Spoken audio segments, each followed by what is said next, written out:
Okay, wir sind offiziell live. Oh no.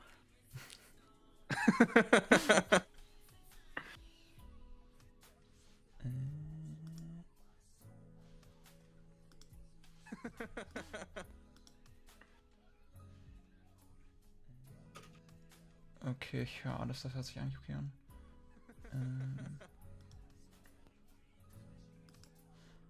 Leider wirst du die Musik nicht hören. Aber ich hab die jetzt auch zu oft reused. Okay. What's up, Destiny Spider? Yeah, I guess we need to start speaking English now. Oh no. Oh no. Everyone's gonna hear my terrible English now. You can do it, don't worry. I mean, it's okay. I've worked in a German company, and where you had to talk English all the time. Yeah. And like the amount of like really terrible. Yeah, I think you're good. I think you're gonna be good. Like just people like saying LinkedIn all the time instead of LinkedIn. Oh. See, like, I'm sorry. I've done it like a couple of times where, like, I've noticed a couple of times that you tend to say PayPal a lot, and it's like it's very amusing to me.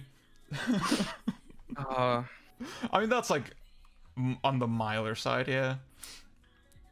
I mean, it's better than saying Ico all the time. Yeah, I'm not gonna let that one go. I'm sorry. Okay. What's up, Last Gajita, and Antelope? Okay, I'm not getting frame drops. Oh wait. Yeah. Oh yeah, I'm not hearing the music either. I guess. Yeah, I guess that's fine. Lame. Wait, let me.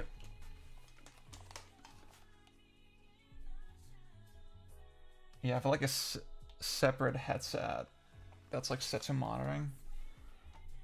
Fuck, dude, I'm so professional. Okay. What's up, Luke?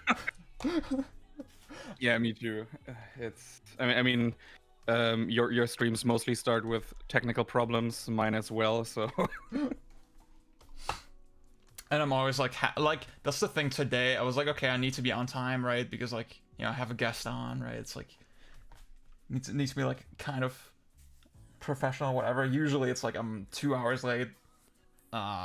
Forget to make a tweet announcing the stream. Yeah. Yeah. What's up, Luke? Later, you're going live in 2 hours. What's up, Luke? I saw your God Hand clear screen. Good job. I still need to play hard mode myself, yeah. Quick opinion: are the Ratchet and Clank PS3 games good? I haven't played them, so Bjorn probably can say more on that. The first two ones are good to okay. Like the real standout is a Crack in Time. That one is definitely like A-tier material. How's the audio sound, guys? Like, it's kind of hard for me to check. Does Bjorn come through clearly? Should I like tweak something? I noticed earlier there's a little bit of clipping, but like shouldn't be too bad, hopefully. Finally finished my sandwich. So nice. so we've mitigated the risk of further sandwich choking. I mean, sandwich choking, yes, but you might still kill yourself somehow. Yeah, I have a tendency to choke on any liquid I drink. So, so I have tea, water, and Pepsi Max here. So.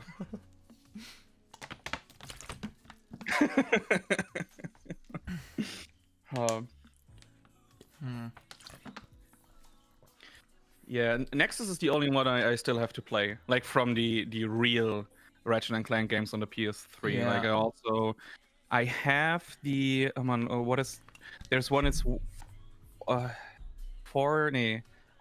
for All. One for All, and then Q something or so. I'm not sure. Q Force. Yeah. Q-Force, yeah, that's good title there. I think they're like weirdly like fixed camera or some shit as well, and like I think some people say they're like weirdly good. But like I'm just not a Ratchet and Clank guy at all. Well, I feel like I should actually like play that series for real, but like and I would probably like it if I did. But yeah, Yeah, the PS2 games are fantastic. Like those are yeah, definite classics. like I had one attempt playing the very first one, the PS3 version. It was a little bit too janky, so I need to try again on PS2. Yeah. Certified Brit gaming Brit classic.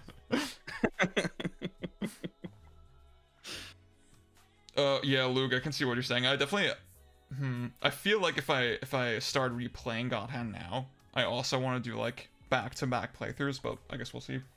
I'm feeling the itch. I'm definitely need to play God Hand again soon. Yeah, it's more of a like. I feel like God Hand is more of a commitment going back into it. Like yeah. it's not picking up easy. Like you have to go into the combo system again, doing your setups, learning everything again. Yeah. Because I really want to do a hard mode run and maybe kick me Cyan run on normal at least. Yeah, like God Hand is the kind of game where I play like the first level basically every day. So like I'm familiar with like I'm still very like sort of like in the groove with just how it controls and stuff, but yeah, I don't know which fucking setups and shit are optimal at all anymore. And like it's one of the longer action games as well. And like the fact that it doesn't have a chapter select as well, so it's not really easy to practice stuff. Yeah, that game doesn't fucking end, but it's like in a good way, like in the typical Mikami way. Yeah. Where... yeah, I think it hasn't released yet. I have a topic on my Patreon coming up about save states and rewind functions. Oh shit! And just for practicing.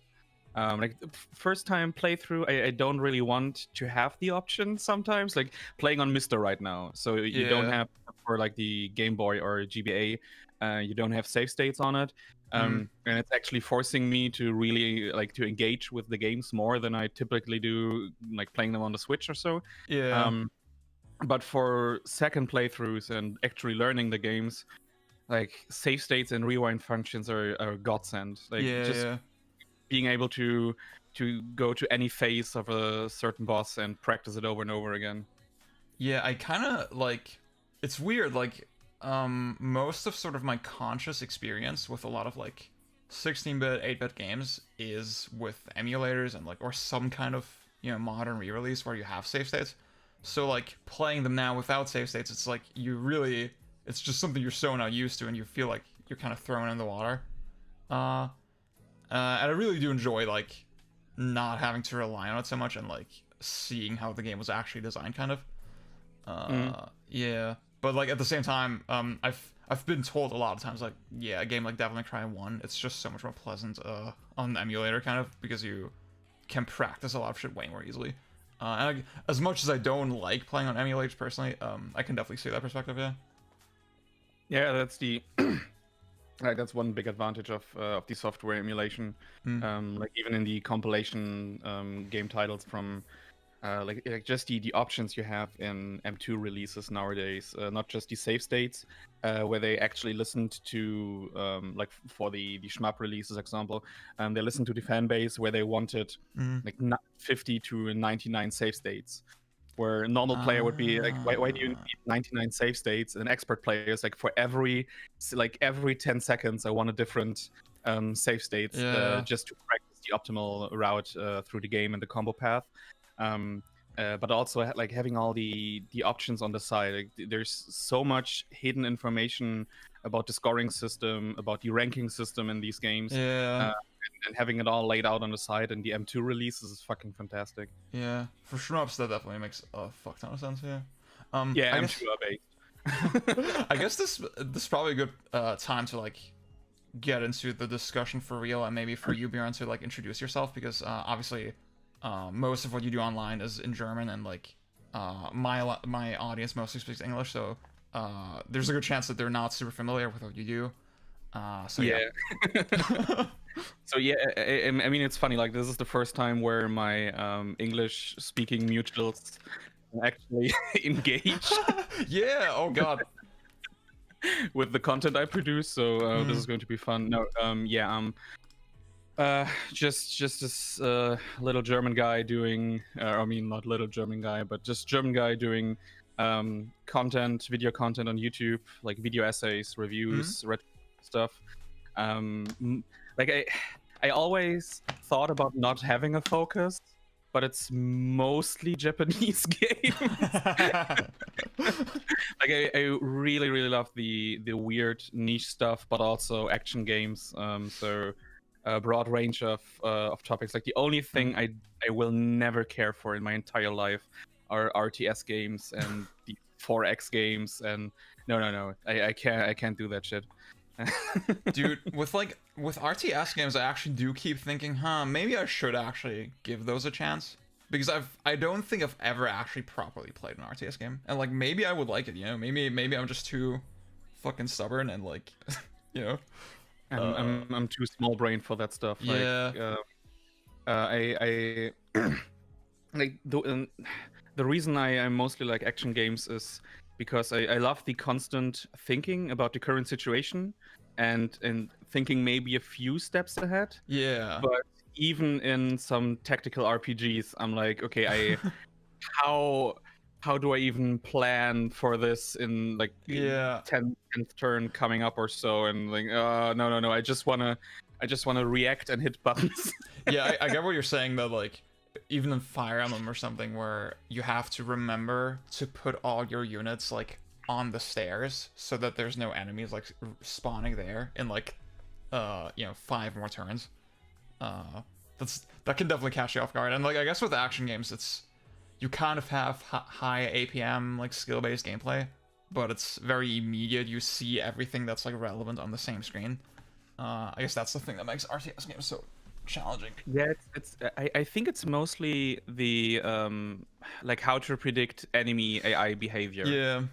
Where in action games you're like, even if it's not 1-to-1 or an immediate group, it's just you're mostly fighting against like 1, 2, 3, 4 enemies at once, or even if it's more, only a few are engaging at the same time. And the planning you do, like the planning ahead, is more about certain resources, like resource management. Currently going, okay, how do I use my meter effectively? Like, for instance, in Kingdom Hearts 2, which I'm currently also streaming on critical mode, where you really have to think about, okay, do I use my magic? How do I use my magic effectively? What will it mean? Okay, if I use it now, will I fuck myself? Oh shit. Oh, I don't hear Bjorn anymore. Recharge. And in tactic RPGs, yeah. Oh, sorry. Yeah, your audio was like gone for a little bit, but now you're back. Yeah. Oh, sorry. And in like tactic RPG, it's just so weird for me, or at least in my head, to predict like the enemy AI behavior of 10 different people coming up in the next turn, and then also the turn after that. So the one tactic RPG, or not really RPG, but one tactic game I really loved is the roguelike with the Into the Breach. Game where you're told what the next move of the enemy will be, and so you can play it more like a puzzle game. Yeah, I have one friend who like sold me hard on that game, and I played it a little bit, and it seemed pretty appealing, but like, just gotta make time.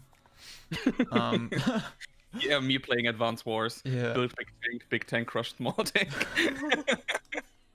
So I guess on that note, you know, the reason we're gathered here today is because Bjorn is currently working on a video on Nier Automata. He's currently still writing it.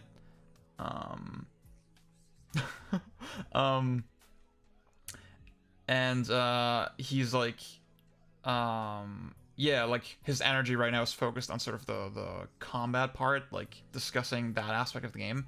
And I guess yeah, the way you explained it to me is like you kind of ended up asking yourself fundamental questions: what even makes a good action game, and like what's sort of the best angle to look at this from. And yeah, and then you had this idea for like the stream where we can like talk about yeah, like I said, fundamental concepts, and also maybe how it relates to different games specifically, and like what is important in an action game, how do you make a good action game. Yeah, that's what we'll get into. I dug out some DMC4 footage that I just randomly recorded. I had this idea, dude, I will like record extra footage for the stream playing God Hand to make myself look really good at games. But then I didn't have time. So you just have to take my word for it that I'm good at games. I mean, this is still me playing, so like, but like it's kind of old and like, yeah. Don't judge me by the footage you're seeing here. Is what I'm saying. Oh man, I hate going back to older action games and realizing how much you've lost your touch and having like getting back into it. Like I've replayed Beautiful Joe recently, and like that game is so fucking hard on a first playthrough. Yeah. And I beat that fucking thing on full V rainbow rated, at least on normal and hard difficulty, and then beat the highest difficulty back in the days. But just seeing myself struggle, like even on normal at times. Honestly, like I think the last time I played through Beautiful Joe was like not that long ago. Dude, I'm such a scrub here. Like I know how to fight Dante now, and like this is not it. Anyway, I did another playthrough of Beautiful Joe also not that long ago, and I felt like the stupidest person alive, honestly. Like the whole time I was playing it. It's very hard. Like that's the one action game I'm kind of out of touch with probably right now. Yeah.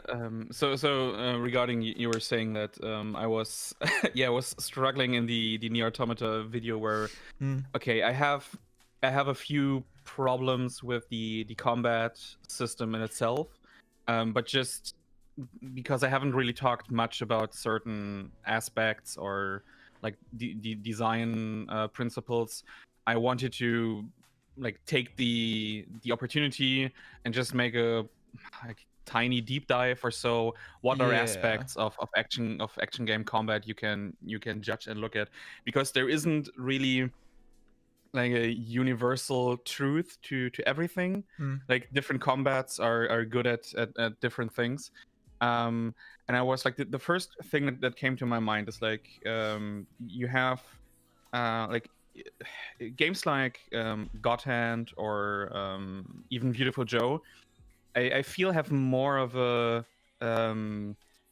like stem from old beat 'em up games like Streets of Rage, Final Fight, where it isn't really so much about like doing crazy combo shit and like juggling the enemies around like their little toys, and really more about a positioning and B tactical usage of your movement and where you want the enemy to go the next moment. Like Beautiful Joe, I mean the whole combo system is basically okay. Try to dodge the enemy, go into slow-mo, and then chain them together as much as you can. And all the movement in the game, like the red hot kick. For example, you have a diagonal move from above. It's really about positioning and where the enemy will end up next. And I think that the same goes for God Hand. And it's not really like you have the same stuff in like DMC, for example, but it's also the next layer, whereas okay, I have the enemy in the air now, and now I can use all this crazy shit to do whatever I want with them. Yeah. So the more expressive mechanical stuff, like this was just okay, positional, expressive mechanics. So this was the first two things that came to my mind as to how you can like talk about different combat systems. Yeah, I've also definitely for a long time I've looked at this sort of debate as like a spectrum, where on the one end you have, I guess, maybe very intentional kind of challenge where yeah, like the way enemies move and the way the battlefield is like kind of designed encourages you to be very deliberate with what you do, and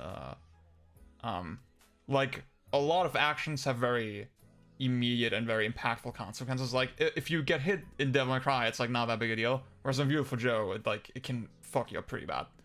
And then on the other end of the spectrum, we have Expression, right? Where, yeah, DMC can be really challenging, right? But like, even like on this difficulty that you're seeing here, Legendary Dark Knight, I still have a lot of room to like just play around with the enemies. And I guess there is a little bit of a sense that the more expressive a game is, the sort of looser and yeah, sort of less strict the enemy design will naturally kind of become. Like, I don't want to like say straight up like a game if it's more expressive it's like less challenging automatically, but like there is kind of a trend like that. And I'd say Nier Automata I think is a good showcase in that, you know, for what I'm saying here, because my outlook on the game has kind of changed over the years as well, because like I think as a combat experience, just fighting the enemies, it's pretty bad actually. It's I think the enemies do not have challenging movesets at all, and the game throws them at you very haphazardly, and the mechanics like clearly are not very intentionally designed. Like you can hold the shot button just while you're doing like literally anything else, and there's no consequence. So that means there's no reason to ever let go of that button, right? You can just do that to optimize your damage, and just generally the game cares more about like giving you a lot of these fucking tools to wipe enemies more quickly by pumping up your damage and stuff. Yeah, like the game ends up really just boiling down to dodging and mashing attack, right, from a combat challenge perspective. But then you look at combo videos for this game and they're still pretty crazy. You can still actually do really creative, interesting, loose stuff with the combat, none of which has like a really practical purpose when you're actually, you know, trying to fight enemies. But it's still nice that it's there, right? Like I do want to give the game kind of credit for that, but yeah, at the same time it's still not something I really get much enjoyment out of. Yeah, with the enemies, it's kind of always hard to talk about. Like when you go, okay, I don't really care for the combat system in Nier Automata, and then people post like these crazy gifs from Sunny Legend or so, Yeah, where yes, the game is looking amazing in these moments, but I think the dude can make anything look good. that's true. But it's also mostly in these very tight situations where you feel like, okay, he's created this optimal moment for one-on-one fights, which is not really something you often do in Nier Automata. It's a lot of group fights, a lot of stuff where your actions get interrupted, where you can't really interrupt the enemy yourself. And even when like the physics of toying with an enemy, like I feel like this is the thing that DMC gets, DMC and also Bayonetta like get perfect. Like the physics of actually toying with the enemy once you're in the air, and juggling them, and all the movesets feel like purposely designed to play with them around in the air. And in Nier Automata, it's get someone in the air. Like I'm still not sure about the rules about, okay, which enemy can you actually launch in the air? Is there some rule before I can get them to launch in the air? Like for example, in God Hand, you have the bigger enemies, like the fat enemies. You can't launch until they're aggroed, and then once you counter them with a move, then you can actually launch them, and that's like a hard. Yeah, it's good. Yeah, I feel like consistency is also a big part about action games. Like when you have these aspects and you think, okay, this should work on this enemy, and then it doesn't, you feel like, okay, fuck. Yeah, and it's gonna discourage you from future experiments as well. Like just with how much enemies shit on you in Automata, and so the way dodging works in the game, you can basically dodge out of any attack like very easily, and when you do that, you have this brief window where you're like in this counter state, and then you press the button and you do like a counterattack. And because it's like this, like it's very easy to press dodge and then immediately hit attack and then get something that kind of works. So that's kind of why the game also just throws a lot of enemies at you that you can't really play around deliberately, because you have this like one easy go-to mechanic. And a lot of it is also like RPG stat fuckery where the same enemy can be launchable or not launchable depending on your level. And it's just this kind of thing where you really feel like, okay, what's the, like, it's not worth experimenting because like you kind of said, like there's no natural situations in the game where that's actually where it's encouraged or where it feels even fun to do that, right? Like you feel like you have to do so much legwork to even get to the point where you can experiment. And I guess like that is an important balance to strike for a lot of action games, that you obviously want it to be challenging, but you also want there to be moments, or you want there to be enough security and like again consistency that the player can experiment and like express themselves.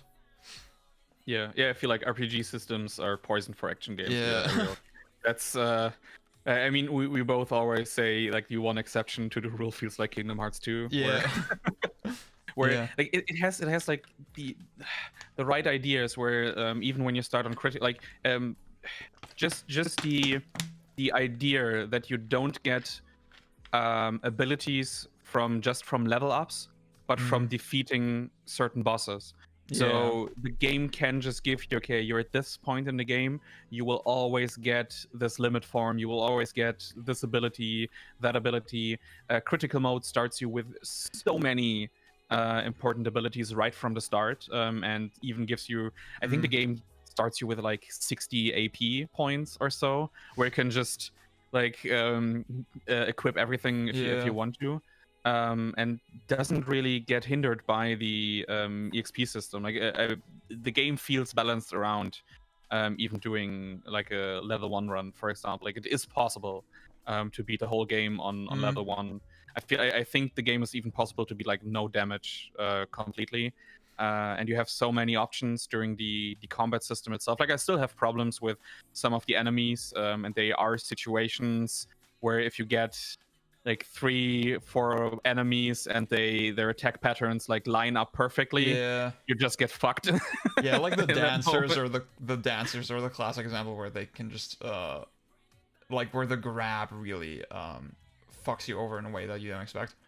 But like even then like the enemy reactions just are completely independent from stats, right? So enemies will always react the same exact way to your attacks from throughout the whole game, and even the damage is like pretty scaled to your level as well, and that's why the level 1 run is possible, because you know, it's like not this insane chore to go. Oh yeah, that's like that's a part of Nier Automata where you go like into an early. There's this one big dude below the bridge where you can just fall down, and there's this like level 50 dude. You can beat him pretty easily right from the start of the game. Like he has one move, I think, so it's super fucking easy to beat him. But just at level 1 or even level 10 or 20, if he hits you just once, you're game over. So you're wailing on this shit for 20 minutes, and if you get hit once from one of these easy dodgeable attacks, you're busted. So it's not really fun, and also with the larger enemies you can't really do anything. And if you have these large enemies and they don't have exciting attack patterns, like I feel like Nier Automata also has like not really interesting enemy design and enemy attacks. Like the most interesting boss, I think, is the in the amusement park, where it's just like the amount of phases she has, and interesting, like it's not super like unique, but just the amount of phases and different attacks she can throw at you. Like the bullet hell kind of emphasis makes it feel different from, you know, just the ant colonies fucking like wailing on you with like a single attack that you usually get in the rest of the game. I think Vash the Shell Bullet, YouTuber, action game guy, He did a video on Nier Automata, and he put it really well that it feels more like you're not styling on the enemy, you're styling on the health bar. A lot of the time. Because the enemy just does not fucking respond, and yeah. I just know I was not having fun at all. Like, it's for the later portions where the enemies get really spongy and Yeah, I found like even just the smallest possible enemies that are there. They have this 5-year-old throwing their arms around attack, yeah. which you can only break with a counter or like the dodge counter. Yeah. That's the only thing I found where you can actually break it. And it's I mean the system itself where you do a perfect dodge and then you can either launch the enemy into the air or do a super shot with your pot, like seems interesting. And at first I thought, okay, if I do that, then I can launch enemies who aren't launchable normally. But no, it's just yeah. So it's not an interesting choice, and you mostly go for the most damage output in this game. So the pot shot is the one you do, and then you do it like 10 times over and over again. It just gets so tedious, and in the later game you get thrown around by the enemies so much, and you just don't care because you can like auto pop in all these health items to just like it. At the end of every playthrough, it becomes more like a chore, brute forcing my way to the end. Yeah, I think Platinum, this kind of speaks to a general problem that they've had since, I'd say, Metal Gear Rising, where they tend to go for mechanics that like feel really cool and that look really cool on the surface, but that don't actually make for interesting interactions. Like, I mean, if you're watching this DMC footage, right? Like, I like the fact in this game that you dodge and then you kind of have to make, like, obviously that can give you an opportunity to do something interesting, right? But like, it's not like the game takes over and like gives you this default kind of response that railroads the entire combat system.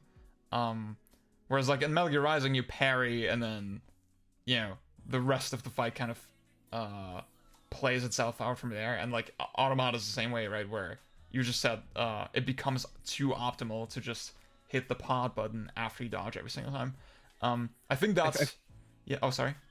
I feel like the problem with Platinum somehow started with Bayonetta, like not with the game itself, but with the reception when people took the wrong mechanic from it, where people feel like, oh, the core mechanic of Bayonetta is witch time, when it's clearly dodge offset. And most people don't even know, like normal mainstream players don't even know most of the time about dodge offset. I can't really fault most people for it because you don't really need it on your first playthrough. It makes even the first playthrough so much more fun.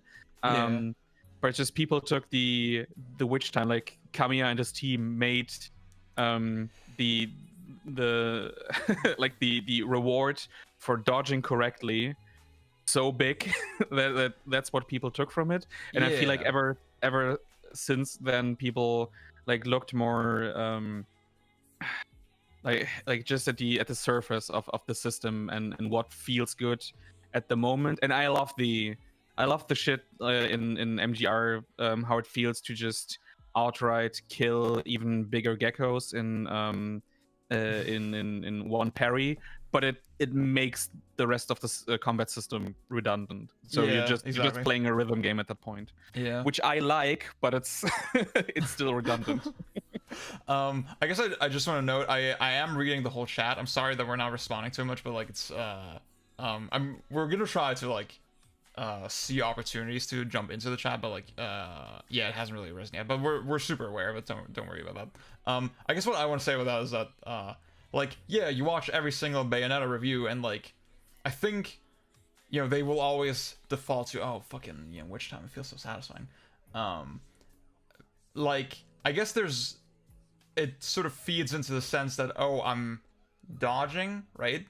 So it's something that it's a little less obvious. Like having to dodge at the right time is a little bit less an obvious thing to do than just mashing attack, right? And then the fact that the game rewards you very deliberately for that. Obviously that fucking directly targets all your pleasure centers, and like it makes perfect sense that it became so popular based on that.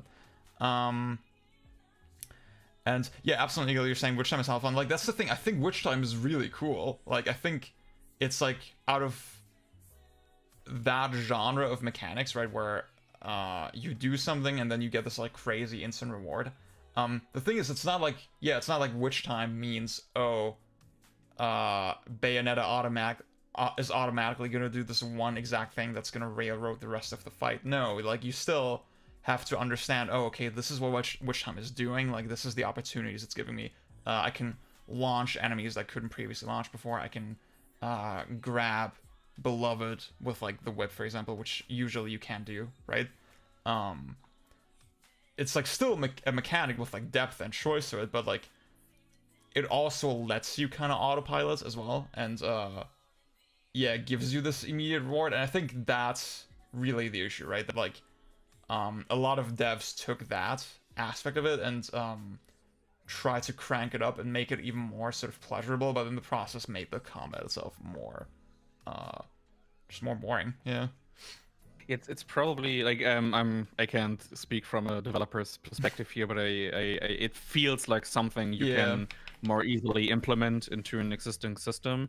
And yeah, like Gogeta, like you're saying, it's a surface level thing to appreciate, but it's also kinesthetically super satisfying to pull off, and just the whole visuals about the fight changes, enemies get different properties, but like at the same time it's surface level stuff where most people aren't really aware of the thought process like Kamiya and his team clearly put into their games. Yeah. Like just the dodge offset is not just okay, you can continue your combos, but it feeds into the whole other system, where okay, the purpose also is to allow for the Wicked Weaves attack, for you to pull off in every existing combo. The Wicked Weave attacks resets the point system for the attacks, I think also. Yep. Yeah, I used for launchers, for example. So it all feeds into each other, and I feel like most discussion about combat systems, it's more like, does it feel good? And irgendwie, like, is it fair to pull off or so? I'm not sure. Like it's always, if you read reviews, like most mainstream stuff, it's just those two aspects, and the rest is like, did I get frustrated? And was it fun to do? Yeah. Honestly, that is how reviews read, and like, I mean, it's something that I've talked about so fucking. I'm so, like, Gogeta, by the way, I'm sorry for like this poor ass fucking gameplay. This is really bad. I'm sorry. Like I said, it's a couple months ago. You have to. This was like when I was getting back into the game. You know, like you gotta cut me some slack. And just Burial can be a fucking bitch. You know, like he's not as easy as it looks. See, I'm doing pretty well here, right? Like it's not bad. Oh man, the counter against him is so fucking satisfying. Yeah. Oh, the fucking JoJo. Oh yeah. And the taunt. Nice. What the fuck was I saying? Yeah, it's like, I think, you know, like the conclusion I kind of reached, as much as I like sometimes complain about reviews and shit, right? The conclusion I kind of reached, it's like, yeah, you know, I think when you get to a certain level of depth in a lot of games, there's only so many people who are actually going to respond to it, you know? Like, it's not, you just cannot get everyone to, like, get on that level, and I think that's just something you have to accept. But I think Bayonetta is, like, a really good example for a game that it scratched both itches, you know? You can play it as, like, kind of a stupid, mashy, spectacle game, but you can also take it seriously, and like there's a lot of depth there, and like it doesn't really feel like it compromises on either end at all. And in fact, like it's my favorite game because it feels like the best sweet spot between like expression and challenge. But yeah, it's just, I feel like with Platinum's subsequent games, they just didn't really strike that balance anymore as much. Yeah, I think like I mean, can you really fault Platinum when the response to like Nier Automata and Astral Chain was like the most positive, Yeah. both critically and sales wise. Yeah. And it's kind of sad where you see Kamiya and his team like doing all this really interesting, thought out combat systems, enemy design, and then everything else gets more into railway stuff. I wish I could like how does it work at Platinum? Like you feel like someone would play Astral Chain and use like you posted the one I remember you posting the one video where you couldn't block the attack from some Yeah. weird 3D laser. Yeah. And like I feel like someone at Platinum plays this and goes like ape shit. I say, what the fuck is this? Yeah. we need consistent rules in our games. Like you can't just expect a blocking mechanic or a shielding mechanic to not work 100% of the time.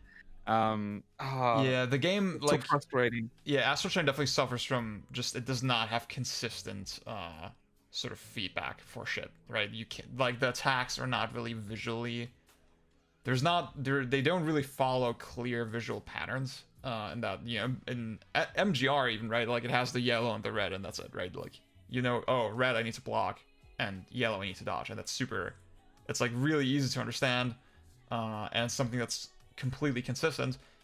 And yeah, like kind of what you were saying about reviews and stuff earlier is that I think getting hit once by an attack like that for most people in Astral Chain is not that frustrating, right? They're not going to question it that much. Whereas for me, I'm like, yeah, I have this big shield. I kind of expect it to just block everything, and it doesn't. And I don't know what it's going to block, right? I just need to try and error, like figure it out. And the truth of the truth of the matter is like even doing that is just not worth it, because like the game doesn't really reward mastering that, because like I mean it gives you fucking more points in the scoring system for like healing yourself and like getting hit. It's just so fucking absurd.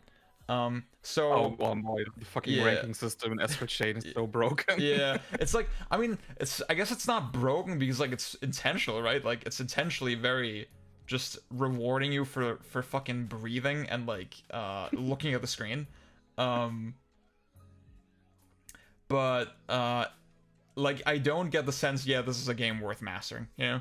And like anything that you could master in it, it's just way more satisfying than other action games. I mean, I was trying so hard to like do this one combo where I would like launch an enemy into the air and then send my legion over to them and then pull myself toward that. Kind of like you can do in DMC4 with Nero, right? Where you do the Devilbringer to like pull yourself up. And you can just not make that happen consistently at all, because you don't know when are the enemies launchable. Like, is my legion actually gonna fly over, or are they gonna just fucking stay on the ground? I don't know. It's really bad. Yeah, you also have too many buttons doing too many different things at once. Yeah. Where it's just like not consistent to be able to just like pull your astral body to you. Yeah. or send them to the enemies sometimes. And it's just like it doesn't feel very much thought out. And then I think that's I think Matthew Matos's said in his Beautiful Joe commentary, where I think Inaba was the one, like Kamiya thinks a lot about stuff, and that's why his games also take so long to produce. Yeah. And you really feel like everything in these games, they have a purpose, or it's not just on accident in there, like stuff throwing in there. Everything has a purpose, everything has a point, like most of the time at least. Yeah. And not just where a lot of games, like especially from Western developers, is just more like breadth and not depth. Where it's just going, okay, you have these 500 million things you can do and all these items and weapons, and they all fucking play the same. Yeah. Gogeta, so I can see liking Astral Chain more than playing SV, but like I mean like Astral Chain has like really obvious flaws in its control system, where for example like sending and pulling your legion is the same button. So, and like you hold the button as well to like move the legion more precisely, and that should get so confused. Like there's so many moments where it doesn't really respond the way you expect it to, and if they just made it 2 separate buttons, it would be way better. But yeah, and like I think honestly V's biggest problem is that he's in a game with way more fun characters. But I mean V itself, honestly, he's kind of grown on me. Yeah, I mean, execution is another. Oh shit. Oh, like there's this whole debate in the fighting game community every time someone brings up accessibility in attacks or execution, and I agree also, like the execution, even like especially in fighting games, is also part of the whole matter. Like, can you even pull off all these different combos and moves in most stressful situations instead of just one button combos? Like what was the game the Street Fighter 2 dude made, and now he works for the League of Legends company. Like they had this, Thunder. Yeah. Or something they had like this game where they wanted only the mind games and not the it's like Smash controls, I think. Yeah. It's like Smash Bros, where you just press a direction plus a button and then you do specials. Yeah, because I feel like especially DMC4, it's just like there are people like who get just a boner for doing the weirdest execution moves in the game, and I totally get that. But that's the point for me where I just I don't want carpal tunnel. I get you. Yeah, I totally get you. The thing is, like, yeah, like it's a more nuanced discussion, I think, than people give it credit for a lot of the time. Because I think there's merit in both approaches, right? Like making a game that's, where the controls are just like as easy as possible, quote unquote, and a game where a lot of like Exceed, for example, in DMC4, it could be like completely automated if they wanted to, right? Like, but obviously, it wouldn't really make sense. See, like I think L canceling in Smash Brothers Melee is a great example, because I think that's like a mechanic that a lot of people like say, oh, it's like bullshit, because like it doesn't really add depth to the game at all, and like because like obviously you so for those who know, right, like when you do an attack in the air in Melee, and then you land on the ground, you have your character needs to recover from it for a little bit, right? They will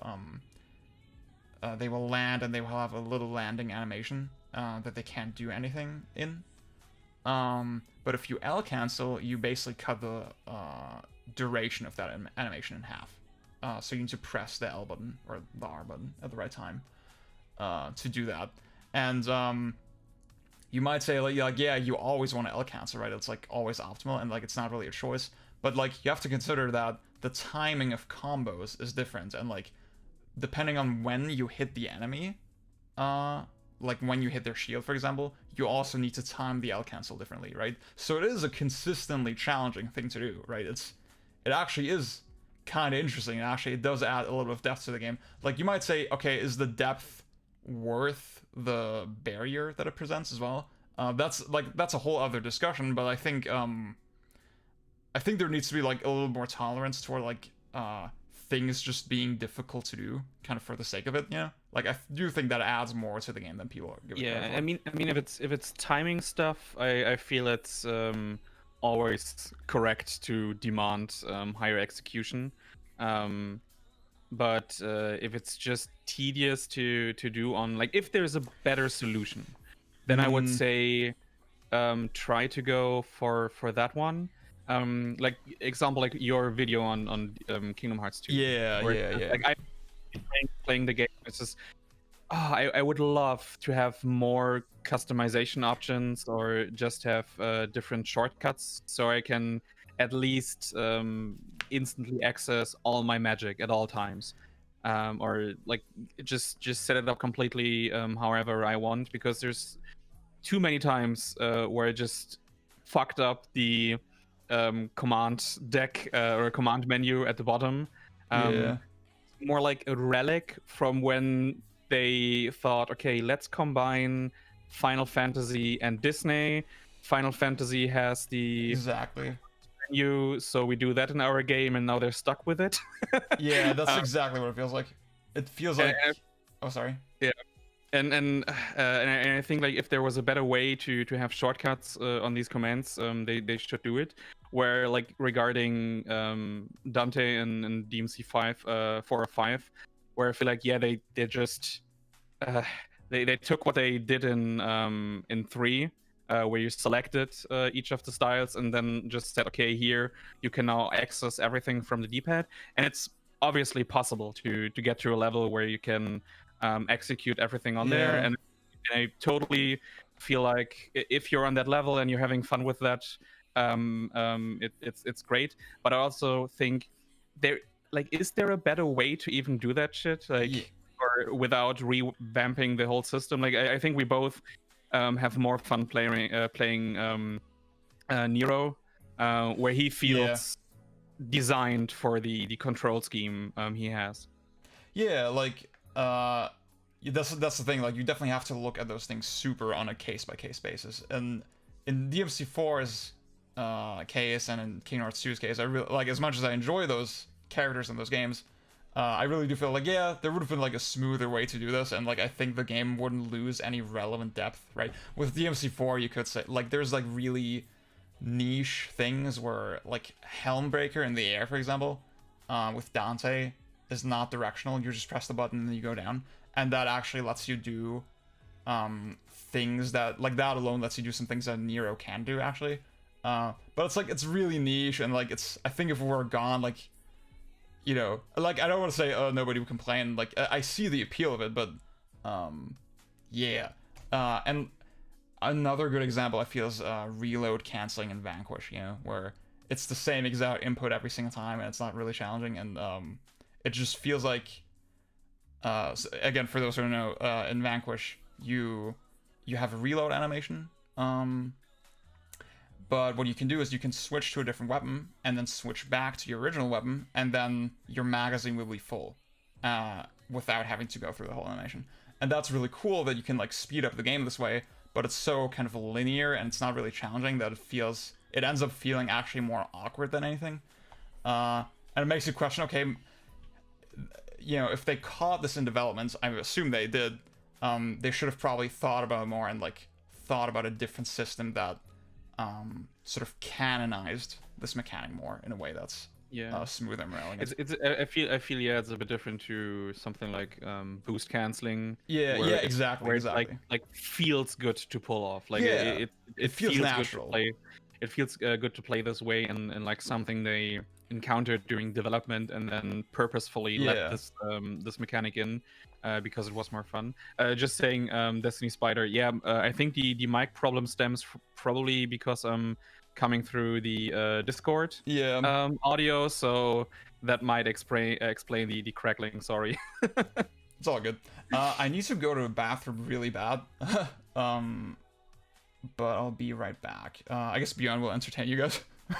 Oh yeah, I will just entertain you with my charm and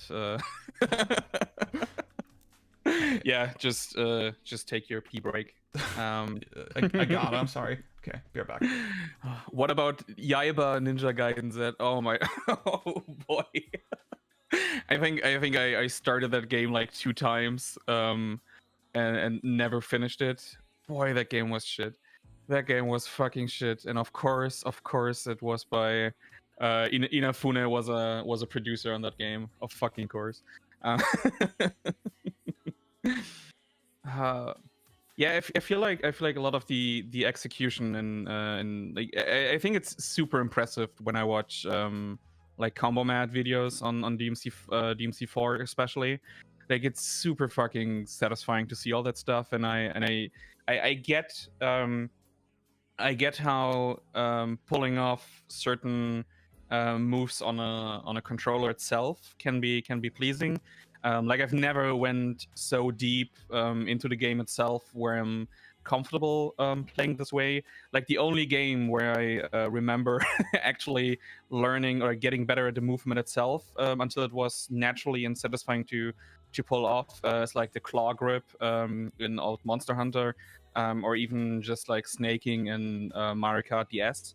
So I get I get how just from a personal like just the feeling of accomplishment you get pulling this crazy shit off with a character is satisfying. So it's not an easy like judgment to make if it's worth it or not, and especially like for like with Dante, you can just play him normally in the game. Like the game doesn't require. I don't think like even DMC5 on the highest difficulty trying to get S ranks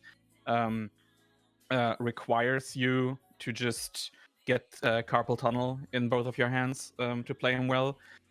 So I don't really have a problem with the higher level stuff requiring all the crazy D-pad action. I really want to try though getting a Elite 2 controller sometime, and maybe putting all the his actions on the triggers you get at the back of the controller. I feel like that would make it easier to play, at least. Probably too easy for some people. Where they say, no, this is cheating. The only way is to use the D-pad. Oh, are we talking about Dante and DMC4? Yeah. Yeah, I mean, there's like clearly a lot of things that they're not doing with the controls, right? That they could have done. Like, you could put, like, for example, with the guns, right? You could easily put some of the moves on, like, back, forward, plus square, when you're locked on, and that really wouldn't disrupt anything with the rest of the controls. But they didn't do that, and instead you have to style switch, and it's kind of, you know, I really do think there would have been ways to consolidate the controls more, and I guess, like, you know, for, like, I think one thing that's really appealing about Dante to a lot of high-level players is that it's very precise and very clear in what you can do. Like, you have a couple buttons and they will always give you the same response, and, like, the fact that you always, like, everything is sort of done via switching between different modes, that makes it very consistent. Yeah, like, if you look at the DMC reboot, I think it's a good opposite example, where the sort of modifiers and shit are behind, okay, you hold the button and then it does a different thing, and it's like, it might seem similar, but it's actually not. I can see how it's not consistent enough for, like, a hardcore DMC4 player, even though to the average person it's a little bit more intuitive. Yeah, like I was saying, as long as the game itself doesn't require it for you to do, like, even on the hardest difficulty, trying to get S ranks, you don't really need this perfect style switching execution for every weird little thing you can pull off, like at the highest possible skill ceiling. So I'm fine with it still being, like, it feels like a leftover where just the devs even, like, they don't know how to solve it, but they don't want to take anything away from the players except inertia, apparently. Except inertia and gravity and good enemy design and reversals, and, like, it's so stupid. I'm like, they have to be aware of this stuff from the hardcore community. Yeah, like it was so weird that I didn't put all this stuff in there when it's like, okay, maybe it doesn't work with the current engine and physics system, and then people mod this stuff back in, and it's like, oh no, it was possible. Yeah, I mean, inertia is still really weird, I think, even with mods. So, like, I can see, like, okay, it's like with DMC4, I can see that it was like a not super intended side effect of the engine, and okay, DMC5 just feels different. That's, like, one thing. But, like, with reversals, for example, again, for those who don't know, a lot of the moves in DMC are directional. So you say, like, forward plus attack is a stinger. You can essentially input that command while you're doing something else, and then just before the attack comes out, you can turn around, and then it will make the stinger go the opposite direction, right? And DMC5 had this exact thing. It worked the exact same way as DMC4 in the demo that they released. And then in the final game they removed it, and they were asked about it on a stream. I think Matt Walker and some of the other developers, and they were like, yeah, like some people were like doing it accidentally, so we removed it. And it's like nobody was really like actively complaining about it. So, and like you should have like realized how important it is to the hardcore community. So I don't know, just it seems really arbitrary and like boneheaded to get rid of that specific thing, for example. Yeah. Yeah, that's. I mean, it's. I'm not so deep into the DMC community myself, but it's just weird when they've supported everything so long, and the community is so like open about like talking to the devs. Yeah. It's just a bit weird from my perspective, but like it probably also has something to do with just Japanese customs where yeah, okay, no, we're doing this our way. Yeah. I think just from the hardcore community, like on day one, that removed a lot of the goodwill that they had toward DMC5. And like, I mean, now you look at it, and like, obviously people are still playing 5, right? But I do see like a lot of frustration with the game and a lot of disappointment now. And I'm not saying I'm like in the same boat really, but like, I do, I have kind of moved on from 5 a little bit, I guess. Like it's not really scratching the same itch anymore, and like I get a lot more satisfaction out of DMC4, and I guess it really shows you how a lot of these subtle seeming differences can really pile up and like make the experience just so much more enjoyable. I mean, I'm looking at I'm fighting these Mephistos here right now in DMC4, and they have a similar enemy type in DMC5 with the Death Scissors. Oh, what's up, Dennis? Yo, Dennis. And like on the surface, the DMC5 version seems like so much less annoying. But at the same time, they removed a lot of the little nuances to the fight that made it interesting, and now it's a lot more railroady, a lot more repetitive, and it's like a lot of these tiny things that make DMC4 a lot more compelling to me. And yeah, yeah. Oh no, say you first. Oh yeah, I guess like it's just really, I think, I guess what I'm trying to say is like, we've talked a lot about like sort of what we look for in action games so far, right? And even though DMC5, it seems like it gets so much right on the surface, it kind of kneecaps its long-term potential a lot. And yeah, it's the kind of thing that I think as a developer even is like hard to predict, how much longevity your game is really gonna have. Even if you feel like you're kind of on paper designing everything correctly, it can end up just not being that satisfying, if players spend enough time with it. And it really makes you appreciate like games like DMC4 that have had such a long legs for a reason, Yeah, I mean it's also hard like what to choose. Where I can't imagine making the perfect game for everyone in the community. Yeah. I feel like Bayonetta is the one exception where like from the lowest skill floor you can have to the highest skill ceiling, everyone is happy with the game. Where like DMC4 has the longevity because like it pleases the hard community so much. But like even coming now back into the game, just if you want to play the game once as a normal player, the second half of the game is just repeated content, because you couldn't finish the game in time.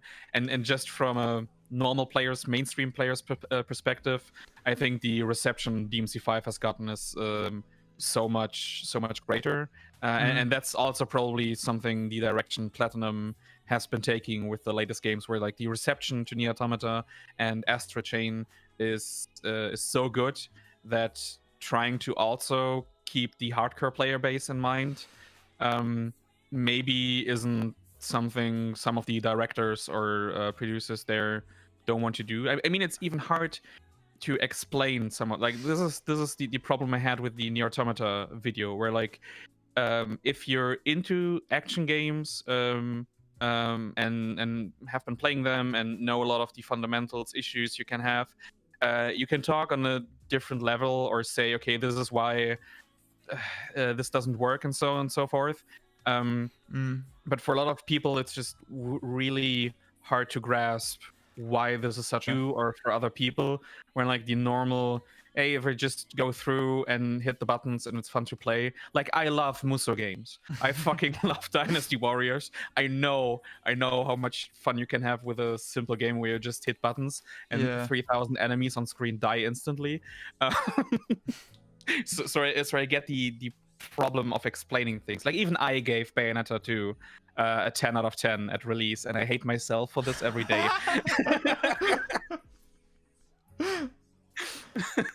Yeah, guys, if you don't know, like, I give Bjorn shit daily for that. As you should. Yeah. That's like, honestly, it's like up there with the one guy that played Cuphead really bad, you know? As far as like game journalism crimes.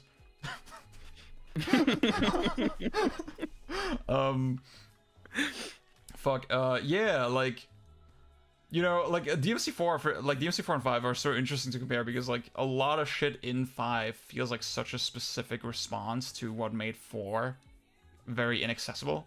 And yeah, like that's the thing. I mean, for the longest time, I mean, I've been playing DMC4 since it came out, right? Like since not since it came out the same year, but like 2009 probably, right? And even I thought like, oh, the enemy design is shit, right? I thought, oh, this is so annoying, and like oh, the ghost dudes, like they always fly out of bounds, and what the fuck are you even supposed to do? And then, you know, like now I've just played it so much that like, yeah, I can actually see what they were going for with all these crazy mechanics and like all these crazy enemy designs, and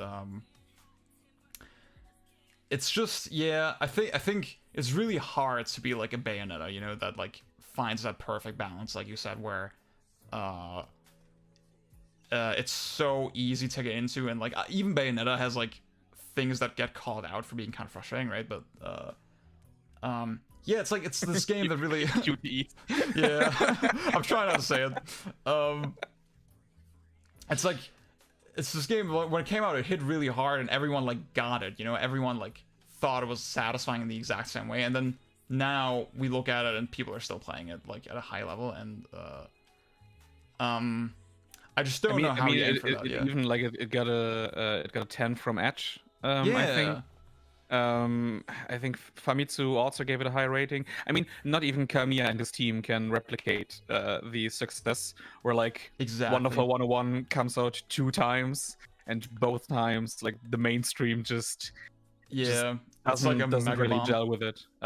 Just saying, Gogeta, I played the game through 3 times on all the difficulties. Like, Nintendo is, for all their faults, Nintendo is like the best publisher for reviews, because they send out their stuff like super early. Like I reviewed all the first-party Nintendo Wii U titles from, I think, beginning from Wonderful 101. And most of the games I got a month in advance. Like Bayonetta 2, I got like, I think we had the demo at Gamescom, and then a week later I had the game at my at home. That's crazy. It's just that so much of what Bayonetta 2, I think the best video on Bayonetta 2 before yours comes out of obviously, is the segment in Mega Micro Videos 2 from Matthew, where it's just like it's less bad but also less good, and from a just going through the campaign perspective, which was my perspective at the time, just going through the campaign and taking all this crazy shit in and how it feels to play, that was the perspective I had. And then later going back to Bayonetta 1, really getting into the systems, and also like just seeing how the scoring and all these little intricacies work, and how well thought out it is, and then going back to Bio 2, and it's just like, oh boy, what did I do? Like I just didn't realize, and it's probably like why most reviews work this way. Like, people don't have a lot of time. You have so much stuff to play. You can't, most of the time you can't really get into all of the games. You can get into some of the games, and and yeah, it's a problem with the system itself. Like I wouldn't like if a journalist or reviewer like outright says stupid shit or defense corporations or Yeah. just says something that's factually incorrect. Okay, you can call them out, but normally it's just don't like you have to complain about the system and not the individuals in there. Yeah. It's not entirely reasonable, right, to expect like a DMC4 review, for example, based on how fun it actually is long term if you spend like 1,000 hours with it. It's just not isn't possible. Like it's a like Beyond said, it's a system. That's a problem with the system itself, and I think that's where content creators that are not bound by like time and NDAs and all this shit kind of have to step in and like like just recommend games that are really cool, right? And I guess the Wonderful 101 example is really nice because like it really felt like Matthew was shilling that game for years by that point, right? And then when the Kickstarter hit, it did hit pretty hard, right? Like even though the game ended up still not being a particular sales success, I think the conversation around it does feel a lot more pleasant now than it did in 2013. I think that's great. And like a point that I really get stuck on that you were saying earlier is that even though it's the exact same team that made Wonderful 101 for the most part did this like this other action game that literally everyone fucking loved, but be it like on a casual or a hardcore level, right, with Bayonetta, even they couldn't replicate that exact formula.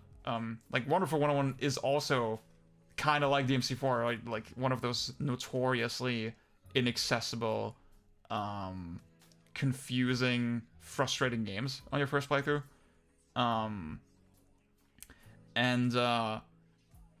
I guess it's interesting because I feel like it's not really a linear equation as well, because for as frustrating as Wonderful 101 is, obviously it's a really deep, interesting fucking game. But I'd say it's like not on the level of like Bayonetta overall, for example. So clearly you can make a game that's like super fucking deep and then still make it kind of accessible, right? Like, and those two things don't really necessarily cancel each other out. I just really wonder what that formula looks like. It has to like involve a lot of playtesting and just finding the right gimmick, like what Witch Time was. Gogeta, what you're saying, you can only expect a 1,000-hour review based on Monster Hunter or DMC at least years after.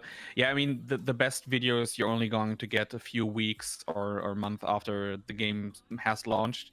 That's always the case. Normal reviews are more of a should you buy it, recommend it, more like even like opinions change so much. Like we both had games where like loved on or hated. Or everything in between on first playthrough, and then it changes over time. Like even playing other things or coming back to it later. It's really hard. In the case for like Bayonetta or Wonderful 101 and other games, I think a lot of the times it comes down to the controls and the frustration. Like Bayonetta is so easy to pick up and just run over. Like it's something I think Kamiya also has said. Like he loves to dodge at any time. Like he I think it's one of his things where it's like you're doing the combat, and when you see an attack coming and you want to dodge, you should be able to just cancel everything you're doing at the moment and then going into the dodge. And Bayonetta having this combined with the Witch Time, I think has like just on if you're just pressing buttons and dodging, it works completely on that level. Whereas with Wonderful 101, it's also more about getting the defenses of an enemy down. So it's like combat in Wonderful 1 feels like two phases, where in the first phase you have to get the defense of the enemy down, and then you get into the juggle phase where you just go completely fucking crazy. And the second phase is something normal mainstream reviewers or players won't really get into or even see the appeal of. And the first phase can seem a little bit obtuse, or trying to figure out what is happening, and then at the same time you work with this weird control scheme where they also confused people about, oh, you can use the touchscreen, maybe the touchscreen Yeah. or the whatever is the right command for it, and then it just confuses people. They get hit a lot, and even with the continue system, where you feel like, okay, we wanted to make this easy, that you can just go through the game. If you constantly die and have to even continue from the same spot, I think it just frustrates people. Yeah. And I also I always hear people hate the grading, getting ranked on every. I love that shit. If I go first time through a game and I get D's, C's, or the weird consolation prize stones in Bayonetta and so on, I fucking love it, because it just motivates me to get better at the game and go again and see the progress. Yeah. But I feel like a lot of players just hate it. Yeah, I could never really relate to that. It's like this. I remember even reviews for like the DMC reboot back in the day that were saying, yeah, it's really cool, but I hate like getting a D on after fights, and like why is it so frustrating and blah blah. I guess like, you know, Wonderful 101, like it asks a lot of you very quickly, and it asks you to be very intentional, and I think that's always an issue with game design, right? Like asking players to be intentional. That's with what they do. I think, yeah, it's, yeah, like I hate saying like, you know, this elitist or whatever, right? But like, it is, really hard to naturally get players into that mode. Like a lot of players just don't have that, you know, they don't have that thing where they actively think about what they're doing. They're just trying to get through the game, kind of. And I guess from that perspective, we can see why rating systems for a lot of people don't work. And I do think there is a conversation to be had. Like, I feel like Destiny Spider, you're saying DMC5 throws S ranks at you too casually. I feel like, honestly, like, the more you get into DMC 3, 4, and 5, the less the ranking system kind of matters. The more you play these games, you realize, okay, the ranking system is actually really arbitrary and, like, not that engaging or interesting. And it kind of confuses what the appeal of those games is, you know? Clearly I play DMC4 a lot, right? But, like, I'm really not interested in ranks anymore. And I think, yeah, like, I guess it begs the question, like, does DMC even, like, really need ranks, right? It's like this memed up kind of feature, and like so in your face and like so iconic. But I think it might actually do more harm than good sometimes for like the conversation around certain games.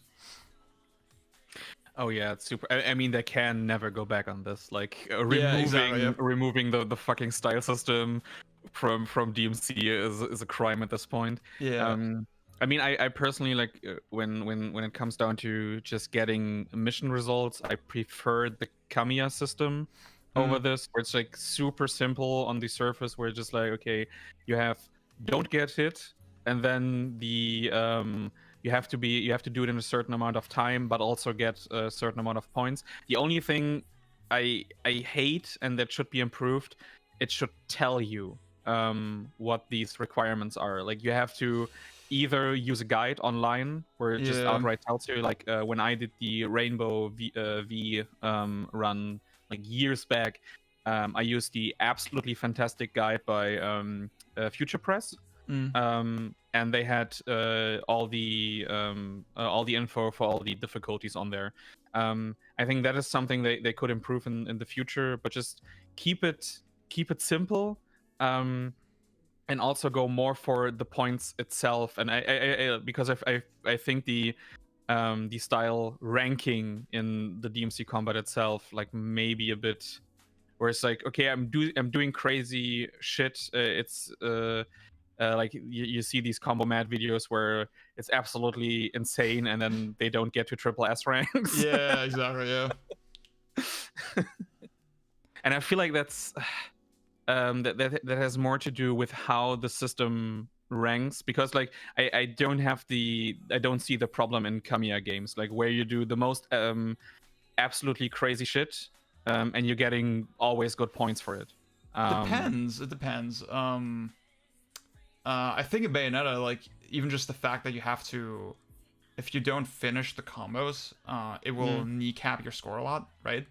But then if you finishing combos means doing wicked weaves, and then it means killing the enemies faster, right? And that basically precludes you from doing longer strings where you're kind of just throwing random attacks in just to make it look cool. Like Bayonetta at higher levels, you do get into situations, yeah, if you want to do wilder, more interesting combos, it's not actually optimal for score. Yeah. Oh man, future press guides are so good. I feel like that information should be readily available. Like, I don't know if I get into trouble if I just digitally scan all the guides I have and put the information online. Yeah. I mean, the future press guide for Devil May Cry 4 was the first time hardcore players knew about this a few, I think, month before this, but the future press guide that came with the PC version of all ports was the first time it was written down how the difficulty system in the game worked, and how the dynamic difficulty system impacts certain areas of the game.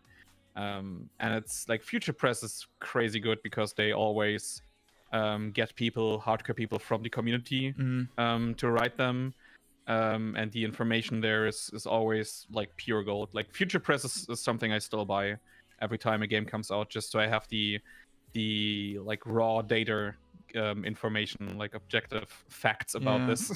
I know Sorian. Yeah. Oh, sorry. Yeah.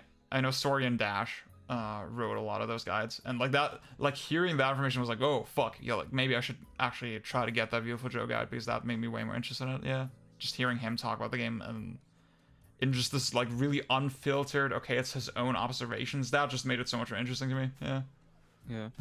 Antelope, I get what you're saying with the no damage is done, but I feel like in the Kamiya games you already have Ukemi, where you can get hit and be punished for ending your combo, and like it can't, like Ukemi can't bring you back from 0 health. You need to at least survive the hit you're getting, but you still have to execute it at the end of the execute it well for it to not take down the no damage bonus, not the bonus, but the like rank requirement for it.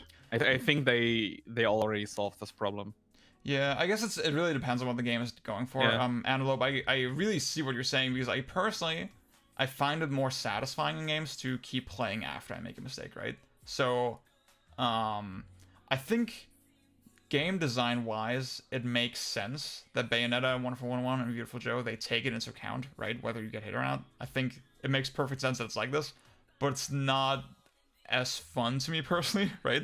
I enjoy like in DMC that I can do something like not so optimal, and like, I mean, that's the thing, you could in Bayonetta you could just also ignore the scoring system and like not worry about it, right? And like there's a different ways to enjoy it, and I guess that's like the crux of the issue in general, that I think a lot of action games, they should just have different ways to enjoy them, right? Like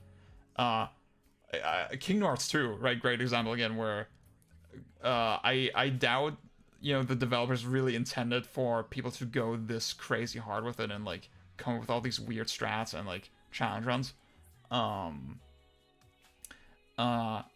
You can totally enjoy that game like very casually, just going through the story, or you can level 1 optimize the fuck out of it. I think that's just something every action game should kind of go for. Yeah, you can always like go into, like, for example, I've been playing a lot of fucking shmups lately and getting into the community a little bit, and there you have people who are just like to casually have fun with the games, or sometimes get a bit deeper into the mechanics, learn certain games. Sometimes it's just about survival and or scoring, and you have completely different setups for both routes.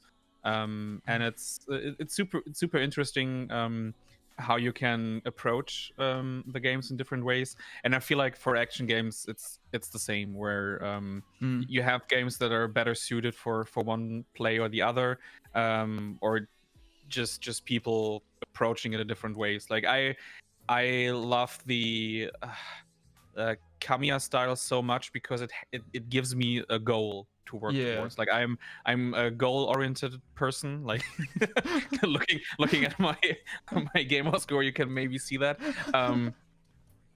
So having a set amount of points, or just saying, okay, this is the best rank you can get in the game, is super appealing to me.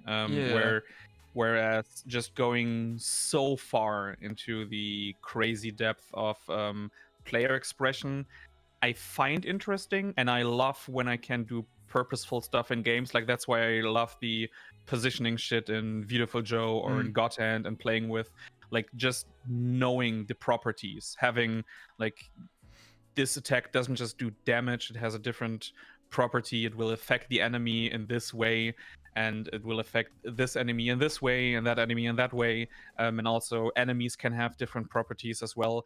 Like that shit I find super interesting, but there's a point where I personally stop. dude, we'll get you there. We still need to get you to DMC4 build. Yeah. It's like we're gonna do a Rocky like training montage, but it's DMC4 and you. I can honestly see that. Yeah.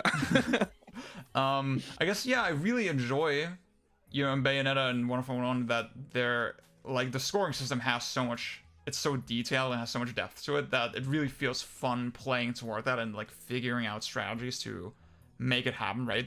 But at the same time, I really do also just enjoy running through the levels and like not worrying about that stuff. And I like, I'm seeing speedruns. Like seeing action games played just for speed is also like using the most optimal strats for speed. Like in Kingdom Hearts 2 speedruns are just fascinating to watch. The KH2 speedruns made me learn so much about the game. It's so cool. I'm sorry, Absent, you go. I guess I know in the Bayonetta community it's come up like a couple times, even with hardcore players, that they kind of wish there was like a mode where you could turn the scores off and like where you don't have to worry about the Alfheims, for example. Because the game really is catering more toward like score focused players, and I can really see how that maybe pushes some people away. And it's something that I would like to see, but like, I mean, knowing Platinum,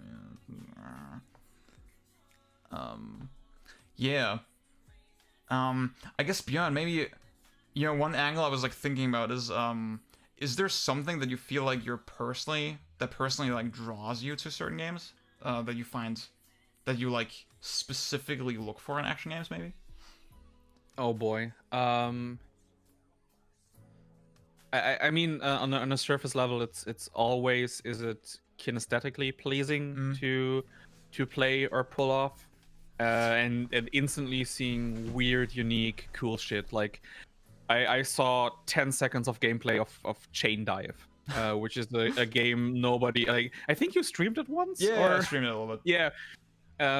Super unique game published by Japan Studios of all places. The devs actually work with Platinum nowadays. They worked on Mad World, for example, which is just super unique onto itself, and just like the swinging mechanics, and just like feeling the physicality of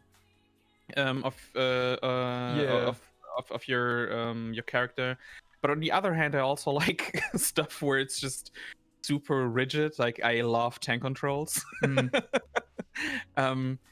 it's super hard to see. Like I appreciate all the different aspects. Like I said, like I love Muso games where it's just about the kinesthetics. Like that's just put on a podcast or some YouTube video, and I mean, I find it interesting how they translate different aspects of the IPs into mechanics themselves.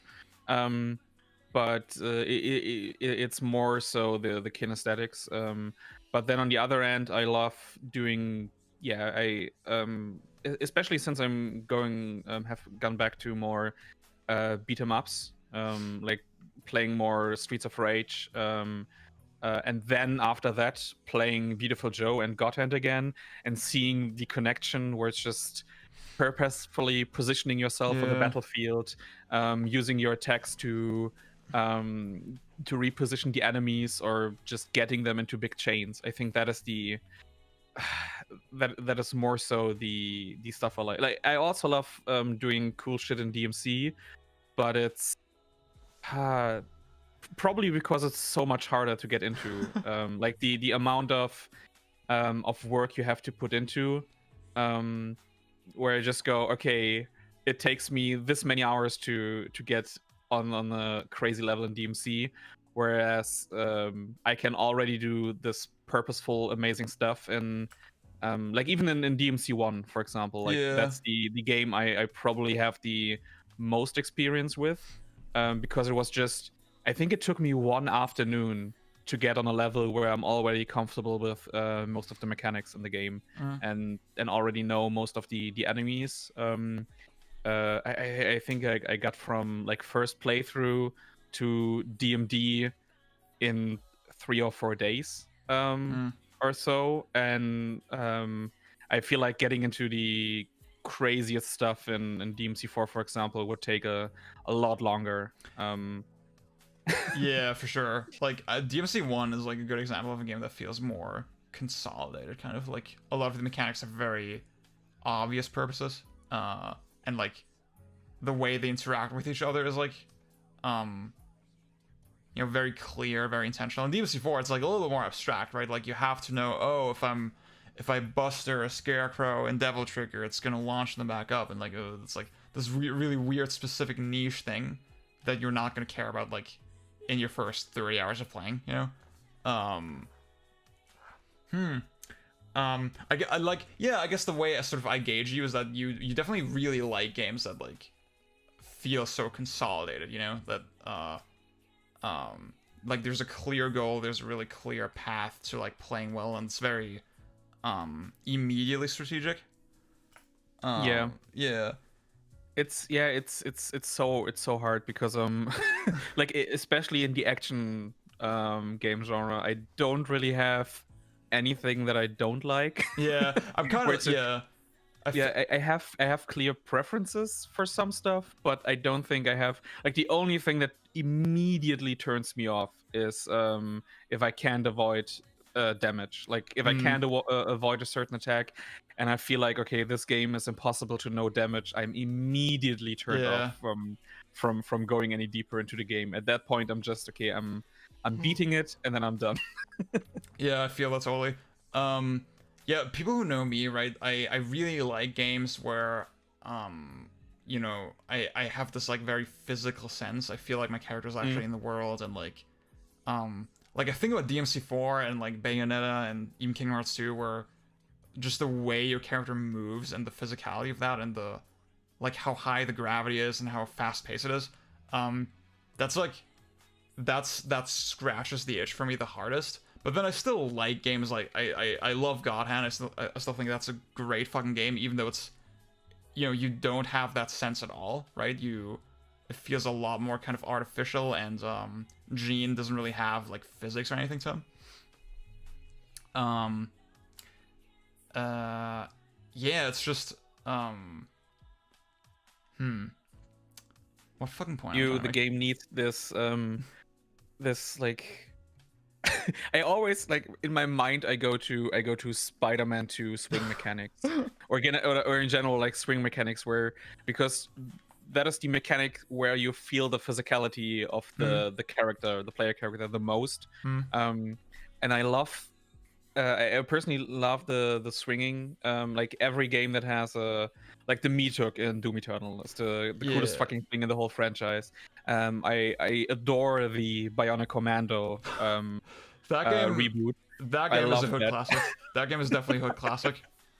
Like just swinging around in that game feels fantastic. So I get your appreciation for the physicality of the stuff. I mean, you also prefer I think the Sonic Adventure games for that Yeah, reason, right? Where it's just yeah, like all the ways in which you purposefully can manipulate the stuff, and it doesn't feel like you're boxed into anything. exactly. Like this one, there's one person I follow on Twitter, GK, and one concept that he always talks about is like looseness in games, and like just seeing him talk about it, I also picked that word up, and it's like my favorite word to use now. That games just feel loose. I feel like I can, like the way things interact is like very open and like freeform and not so canned.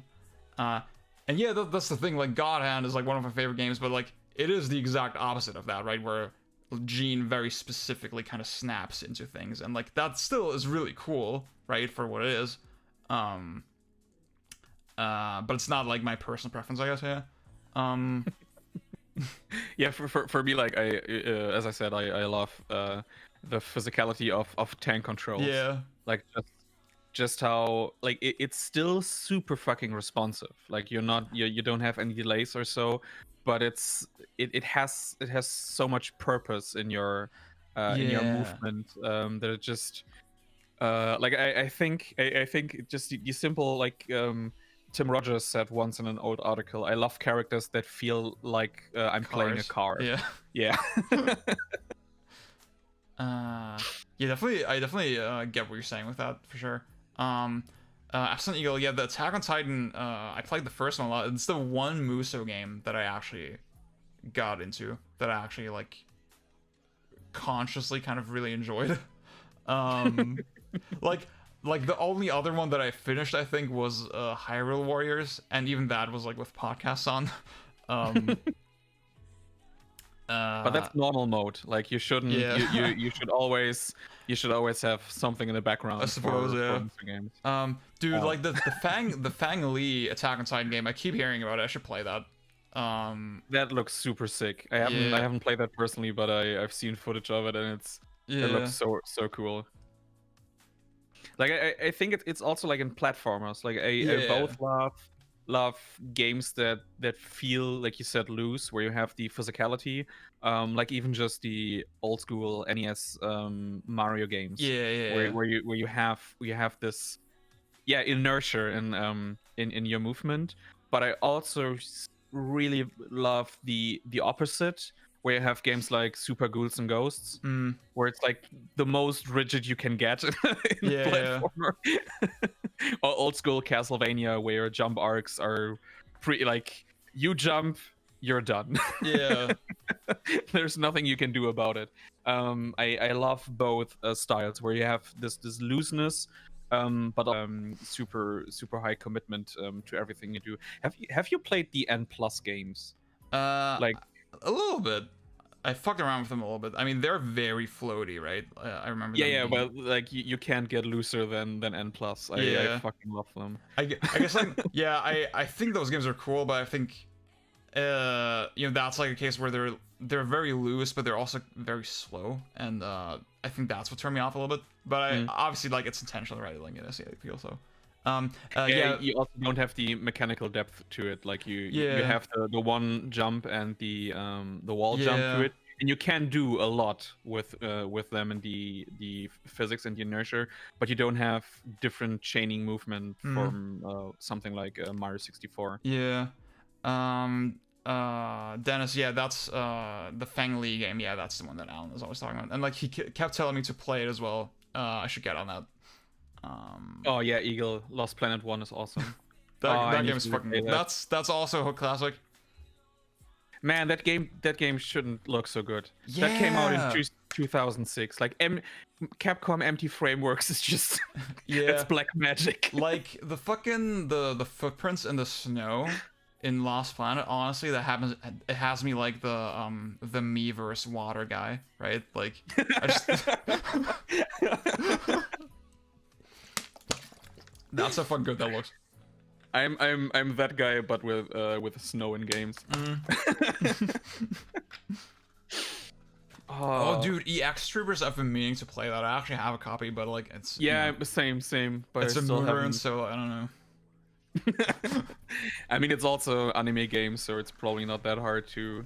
Man, I wish I've played Monster Hunter before playing Lost Planet 2 back in the day. Yeah. Because I didn't get it, and I feel like that game should have a re-release. Just so now after people have played Monster Hunter and get it, can go back into Lost Planet 2 because I feel like that game is amazing, but I just didn't get it. I was like, where's the snow? I have to play co-op with my friends in this crazy mission design with bosses. No. Yeah, I was really excited for Lost Planet 2, but like when it came out, I didn't actually give it an honest shot because of all the negativity around it.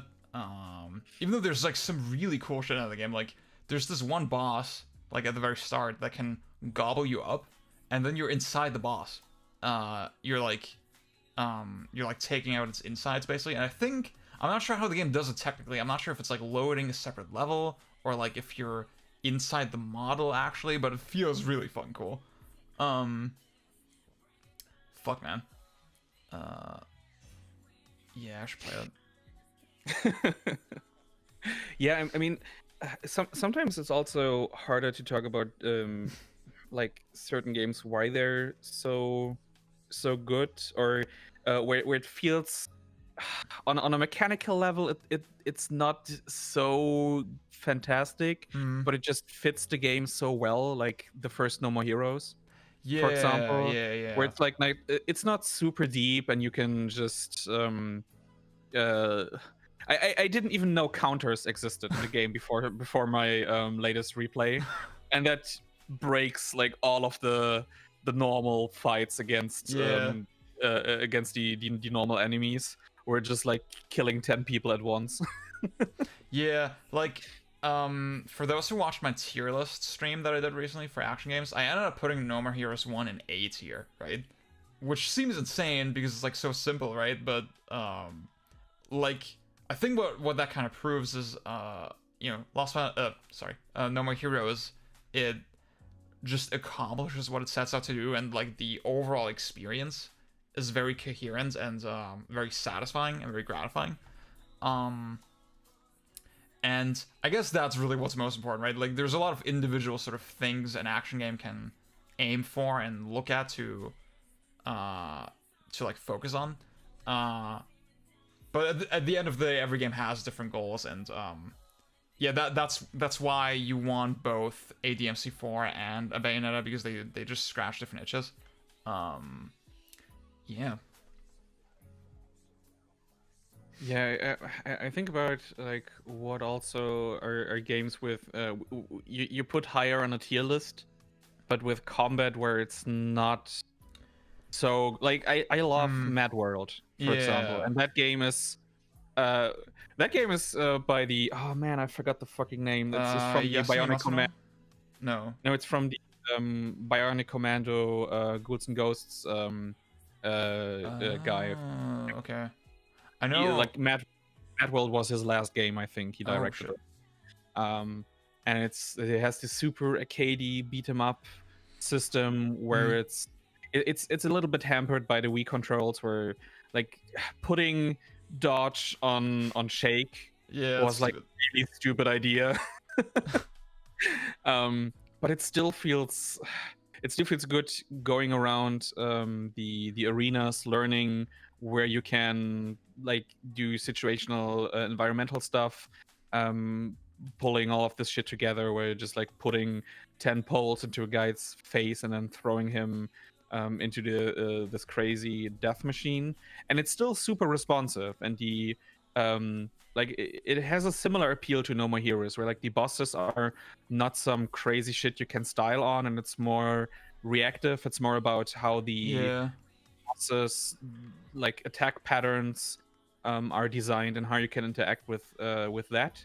but it does it super fucking well. I feel like I didn't have any boss in Mad World, or even No More Heroes, where it's like I have some like No More Heroes has the magic dude where you can just like randomly put you into this 30-second animation in his face, which is not hard to get out of. You just have to waggle or press the button a bunch of time, and the Henry fight is just way too fucking long.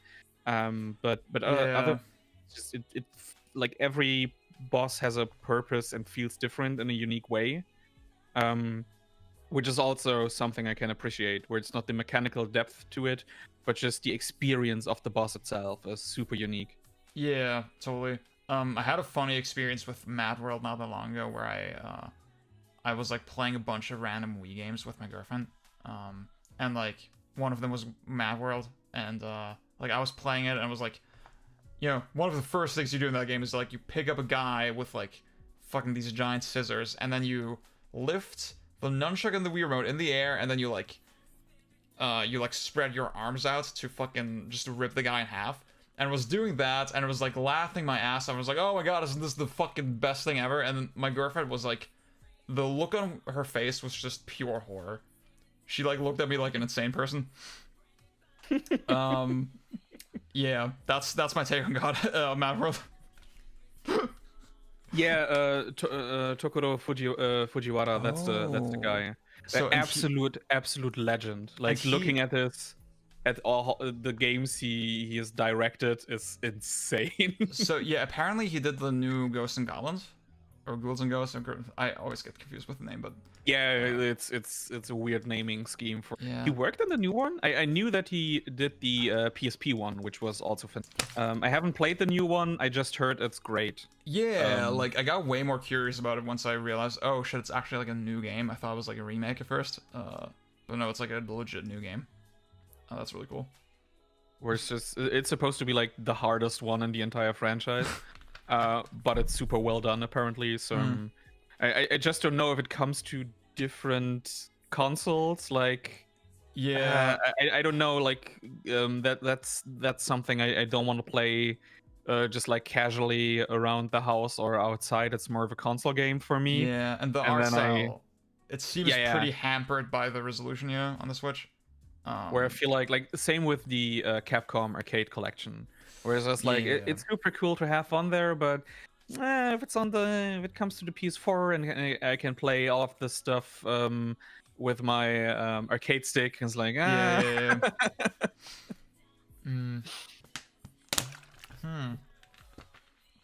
taught my girlfriend to appreciate Yakuza heat actions. At first she was a bit appalled, but when I crunched a dude's head in a corridor, she started enjoying the violence and laughed her ass off. Nice. That's like slow like gamer corruption in practice, honestly. Oh man, Yakuza combat is also that's actually a really good topic, right? Because like on paper they only piled on more and more depth, right, with the series. They added more moves. It's on paper it is more interesting, right? But like I think the appeal of the series was so much just about the brutality and like just the insane heat moves and like the feel of it, right? So having more styles and shit in Zero to me is not as impactful as for example how good and brutal the animations felt in the first two Yakuza games on PS2. The PS2 Yakuza games, they have a way more gritty, grounded, visceral feel to them, like because of the way they look and because of the way they designed the sounds. When you smash a guy's face in, it feels so much more impactful somehow than it does in the later games. I think the later games just feel way more like a cartoon. And yeah, you'd think even though they added more stuff to the system itself, that I would enjoy those games more for that, but like in practice it's not really the case, right? As much as I like depth in games, I still think Yakuza 0, for example, is like a little bit too shallow for me to appreciate it on that level compared to like older Yakuza games. Yeah, man, that game is also hampered by the RPG system. It takes way too fucking long to unlock all the stuff in the game. Like when I replayed Yakuza 1 and 2 on the PS3 collection, like still Sega, get your get your shit together. Like give the world the real Yakuza 1 and 2 games to play. Yeah, like release the Wii U version. Come on, for the 3 Wii owners. I still have that. I bought that because it was so cheap. Like a few months after release. Oh, and now it's like one of the rarest games on the console. And right? I still have a sealed copy because like Oh. I have a Japanese Wii U I could play it on, but because it's just so similar to the PS3 copy I also have, which I can play, it's just like no reason to unseal the Wii U copy. Yeah, if YouTube doesn't work out, you have that. I have that and Rule of Rose. It's just like the, and also apparently my entire GameCube collection. And now probably Tokyo Jungle after the intro coming out today. Because like in the old Yakuzas, it takes you like 15-20 hours to play through both the game and most of the optional side content, and then you're decked out and you have all the moves at your disposal. You get you have super quick succession of new moves you unlock with every character, like even Yakuza 5, where it's basically 5 games or 4 games in one. The game takes like 80 hours to play through if you're doing most of the stuff. Yeah. But that's 4 to 5 15-20 hour campaigns where you still unlock every move for Kiryu or for Akiyama super quickly in succession, and you only have like 20 levels or so for each character and all the moves you unlock. And in Zero, it just takes fucking forever.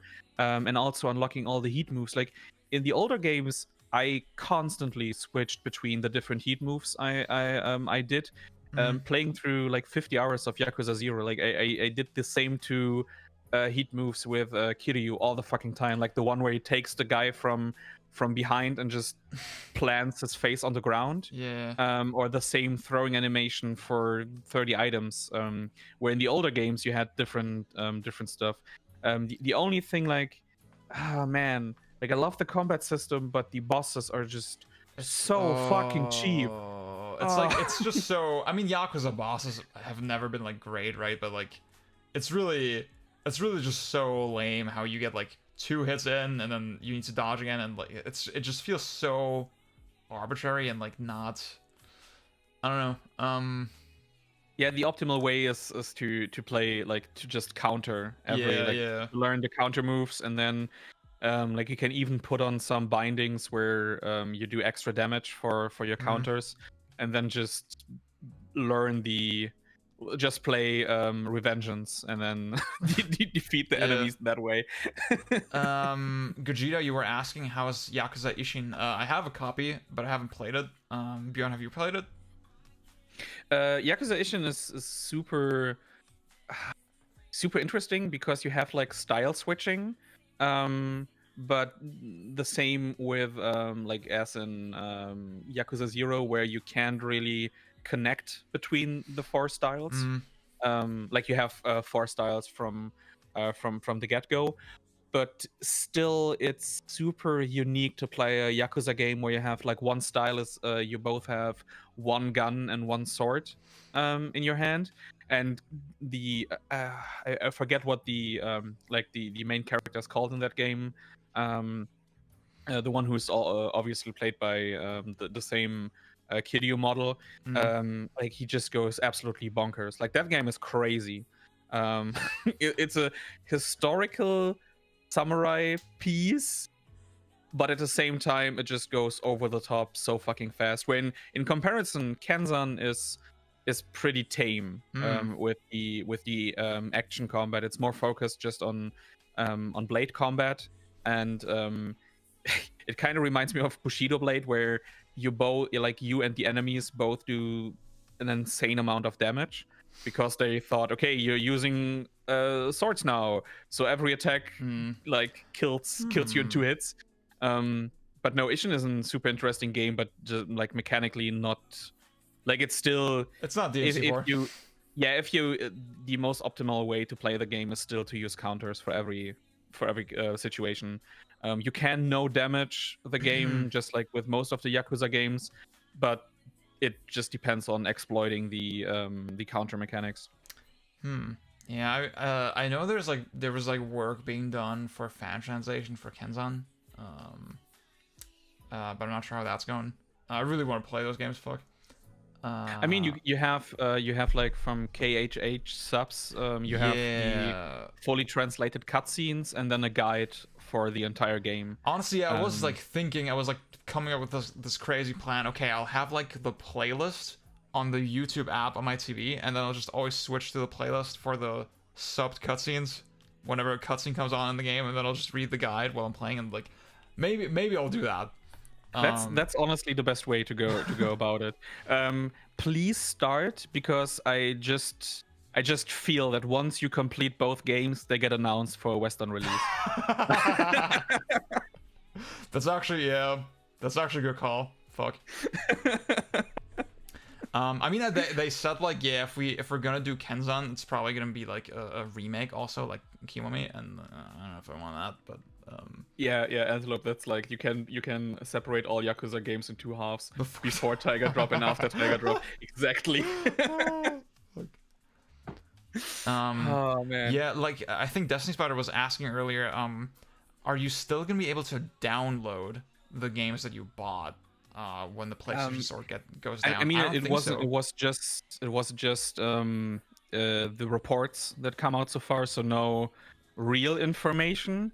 And in the report, it doesn't say anything about it. Yeah. I think you should be able to still download the games, like, because even games that are no longer available on the servers, you can still download them. Maybe it's like the Wii situation where it just you have a set timer for the ability to buy the stuff, and then also furious, like, because I still think these servers are up for you to download the Wii games you bought, but they also have a timer, or that is already gone. I'm not sure. Yeah. Where like they had you had another year or so for them to download. So I'm not sure how the PS3 situation is going, but I have a like 1 terabyte, 2 terabyte hard drive in my Japanese PS3. I already have most of the games on there. I would just like download everything on both consoles, just to be sure. I will download all the games I own on both consoles just to be sure, and also have I luckily have most of them digitally, but physically. But a few games, like I think God of War 3 and the God of War, the second God of War collection, and the Team Eco collection. Hey, I said it right.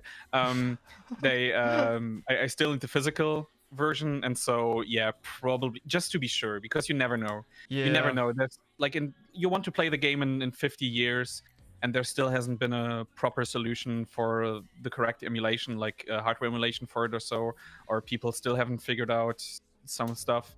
You want to play it, hard drive failure, you can't re-download the shit. Like just from the one PT experience I've had. Yeah. Oh, like I can't trust anything anymore. Antelope, from my memory, putting a new hard drive in a PS3 is like pretty simple. It's super easy. Like I'm a fucking idiot when it comes to stuff like this. PS3, the worst thing about it is just in the older systems, the blue screw. Like I had a fat PS3, and they had this this blue screw on it that broke super easily. That was the worst thing about it. In newer bundles, like I have 2 super slims, and Japanese and American one, super easy. You just open it, you exchange the hard drives, and you're done. Like that's literally all you have to do.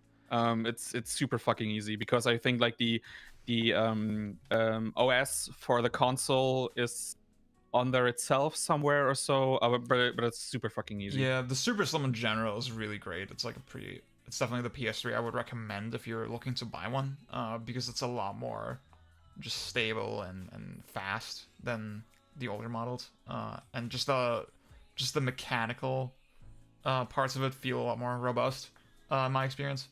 Even though I mean except for the top, which is like plastic. That's. I mean, it's like it looks really cheap, but like it works pretty well, surprisingly.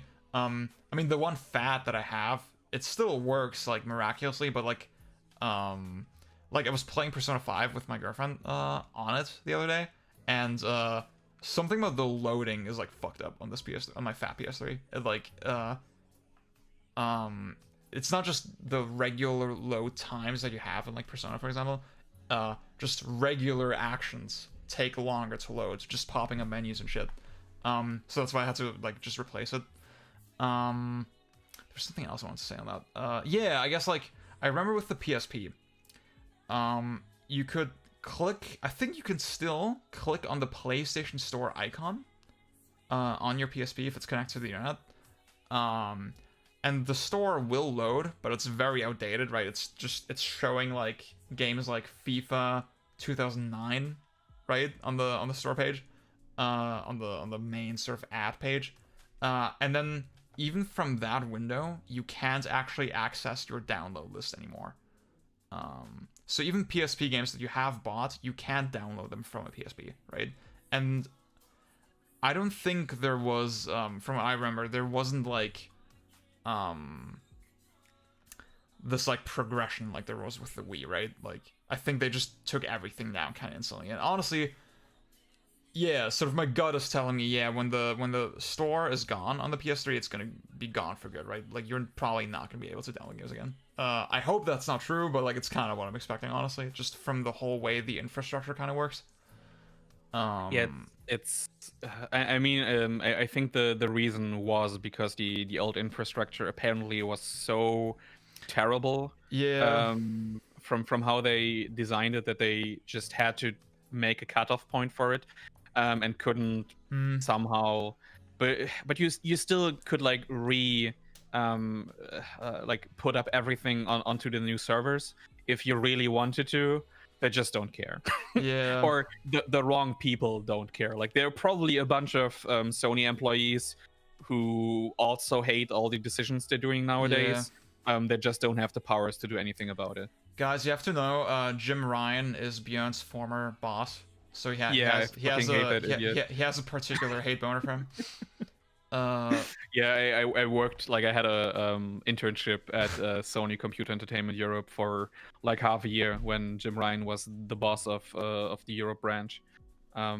Yeah, always like he's just a salesperson. Like he doesn't care about the industry at all, which is good for like the shareholders. Like he's the decisions are like from an economic perspective probably correct. I can't fault him on that, but just from an like games situation where it's like, oh man, you want someone like Satoru Iwata, like someone who cares about the stuff, someone who worked on the stuff. Man. Yeah, I really do. I think I own most. I think I already said this, but like I own most of what I want on PS3. But like I really need to just make a list and like just make sure, because the homebrew situation on PS3 is very bad.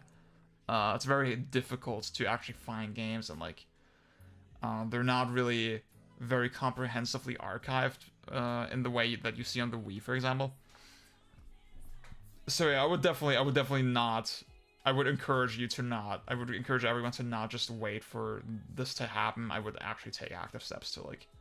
Yeah, buy the last couple with of games on. with the it's like for me personally, I still feel kind of wheezy like not buying or not grabbing some of the PS1 stuff on there.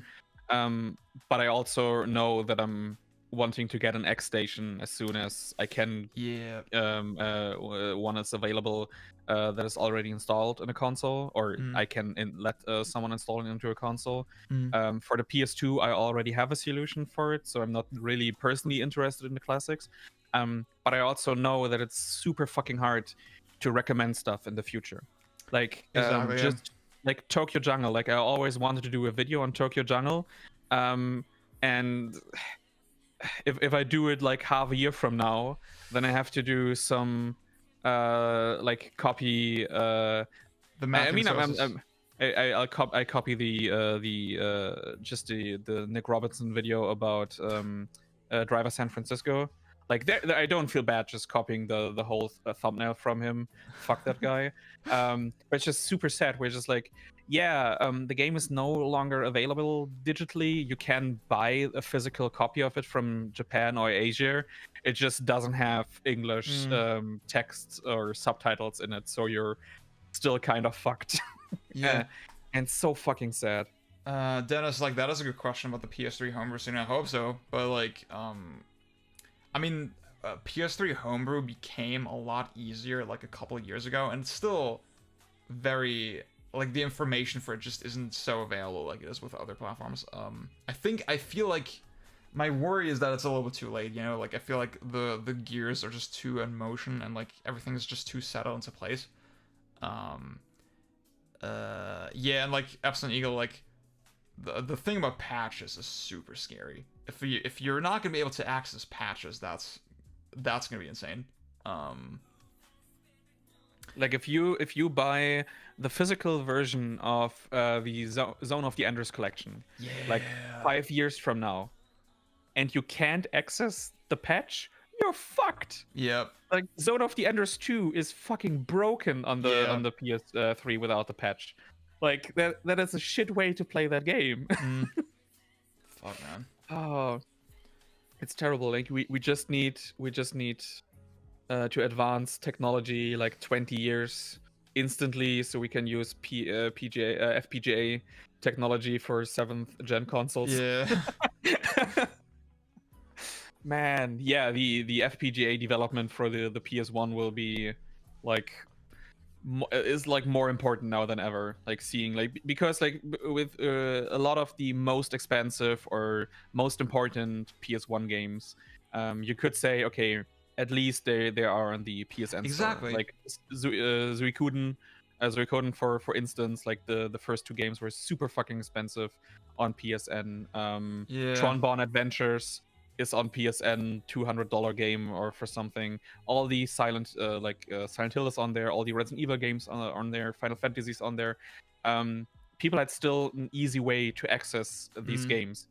If they are gone now, like emulation is your only choice because the prices are too fucking insane. Yeah, and like yeah, I mean for as much as homebrew like console modding and all this shit has advanced, like it's still really difficult to just play like backups on a PlayStation 1, you know? Like I've anyone who follows me, they know I've been struggling just buying PS1s and PS2s and trying to get them to work, and they just don't, you know? Like the infrastructure just isn't there, and like all the hardware is starting to break, and like it's just fucking terrible. It's so scary.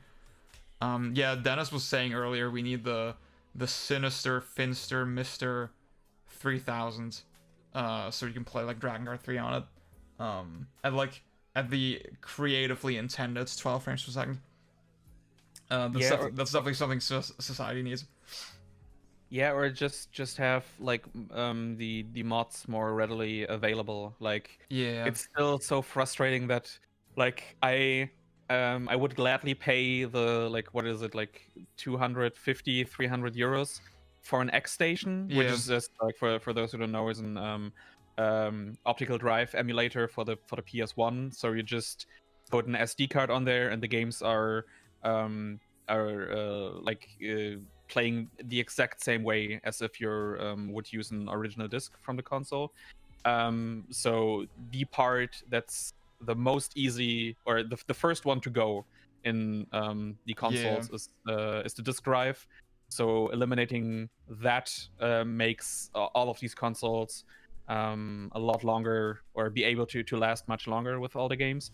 But it's like you can buy the mod chips, but unless you're really good with like soldering or all the other crazy shit you have to do, it's not feasible to do it by yourself. So you have to rely on third-party modders to do it for you, and the amount of available people and just mod chips and consoles and something like the infrastructure for this is just not exactly. It's not that there. Like even for like that's why the Mr. project is like one of like so many aspects to this, but one more aspect why the Mr. is so great is it's the most accessible one just to buy outright all of the time. Like even the analog stuff currently, because of COVID and shit like this, is not available. Yeah. They completely they will never ever again do the NT Mini, which is the NES FPGA console. So it's always like, I just hope that the whole development of this stuff will grow and grow more and more, so you have more resources to buy all this stuff and just have one machine where you can play all your games from it all the time without any hassle. Yeah. Like, you guys, you need to understand, like, me and Bjorn were always DMing back and forth, like, just trying to keep each other up to date, like, on what fucking crazy new method is, like, out there to, like, play whatever lost game we're, like, interested in, right? Like, and, like, yeah, like he was saying, just finding someone to install, like, an N64 mod for you, or a PS1 mod, it's not as easy as it sounds. And like, and I've done like a couple mods myself, you know. I've put in a GDMU in my Dreamcast, I've modded my PS2, right? But there's a limits to what a normal person can just do, and like, yeah, it's very frustrating. And yeah, Destiny Spider was asking about, can you copy PSN games to a flash drive? Yeah, my fat PS3, it was jailbroken, and I think it was kind of possible. You could definitely back up Blu-ray based games, but I'm assuming like PSN games, they have some kind of DRM on them, and like I don't know how that exactly works, but like I'm sure it's like somehow probably possible.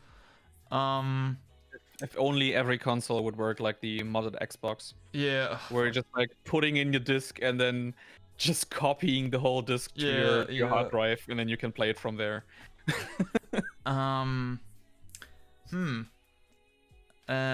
So obviously we got pretty off track now with like, yeah.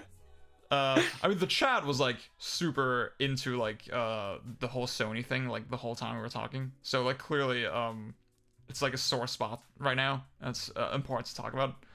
I mean, you want people to play God Hand in the future. Yeah, exactly. I mean, like Capcom is apparently too chicken shit to like just port the game. I have no idea. Like, why? Like, why won't you? Yeah, literally the other day on Twitter, I had like a conversation with someone like, hey, yeah, you should play God Hand. He was like, okay, I'm gonna get it. And then he looked on eBay and was like, the only copies he saw were like obscenely fucking expensive. And now it's like even like, okay, like now he's gonna know, yeah, I still have like a couple more months to buy it on my PS3, right, technically. But then even I can see that even that investment is like not very appealing, right? Because you're investing in a platform that you don't know if you can download it again. You don't know if the money's gonna be wasted, you know, like it's not an easy proposition for the average person. Yeah. Yeah, like it's for me personally, like doing videos, like I love recommending stuff or just getting people to play games that they otherwise probably wouldn't have.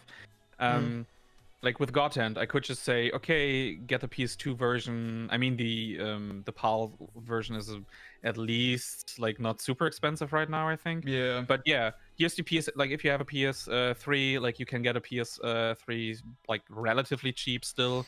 Like a Super Slim, you can get like for 50, 60, 70 euros probably, and then get the PS2 Classic for, I think they're like 10, 15 euros. Yeah, it's like a tenner. Yeah. Yeah, and you could always get that. And now, like, from just with one tweet I saw on my timeline, it's just, yeah, fuck. Like, if I do a recommendation or just because I want to do a video on God Hand someday. Yeah. And then I have to, get a PS2 copy. Oh, what are they now? Oh, 100 euros. Thanks. Yeah, fuck. I guess, you know, back on the topic of making videos, obviously the intent of the stream was like to maybe organize your thoughts a little bit for your Nier script. Maybe is there anything like specific that you're like struggling with in trying to analyze the game's combat system, or like anything specific you want to put in your script? Yeah, I think the most important part is getting down to why, like explaining when you say the combat, like I show the problems with the combat, blah blah blah, and then countering people just posting gifs on Yeah. what you can actually do in the game. I think making people understand without sounding, because I don't want to sound condescending. Like I Yeah, for want sure. people to have a greater appreciation also for other games and the genre in and of itself. And I don't ever want to come down like, you're just too fucking like small brained for it to get it. Like that's not what I ever want to do. Yeah. See, you know, laying it out like that, I guess the approach I would take personally is maybe starting kind of like we said with this idea of the spectrum between expression and challenge, right? And that you know, some action games just nail both aspects really well, right? Like DMC is like a game where I can really express myself, but also I can think about situations strategically, right? I can, oh, what's up, Alan? I could say, yeah, I want to get this enemy into this specific position to do like this, or oh, when I remove the cloak from the Mephisto, I need to catch them before they land on the ground so that they don't, you know, guard themselves again, whatever.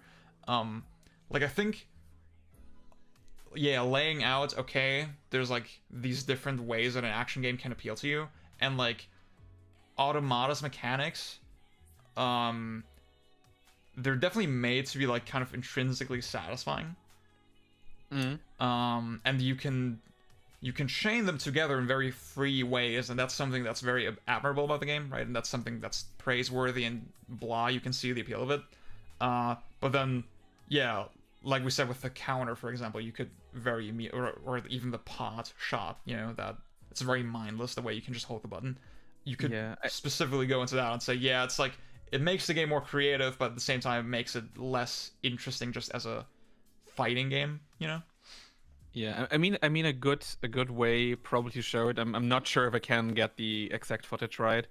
Would be probably to just demonstrate like the biggest problem where you can see like footage from some good combo video, and then trying to replicate it in your game and just getting fucked by all the other shit around you. Is like, okay, yeah, the problem is that most of the time you can't really do this. Yeah, like the game forces you to play, not really forces you, but it just leads you to play in the most boring way all the time.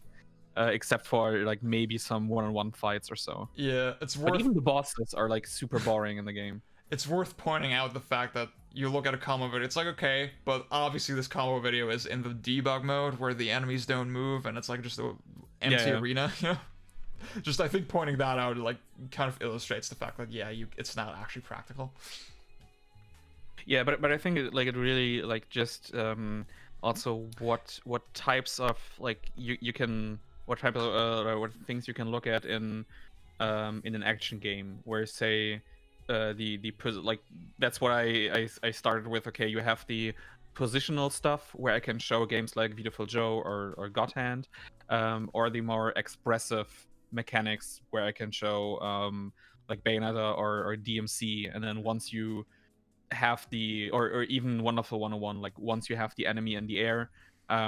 And can just style on them for as long as their health bar allows it. Yeah.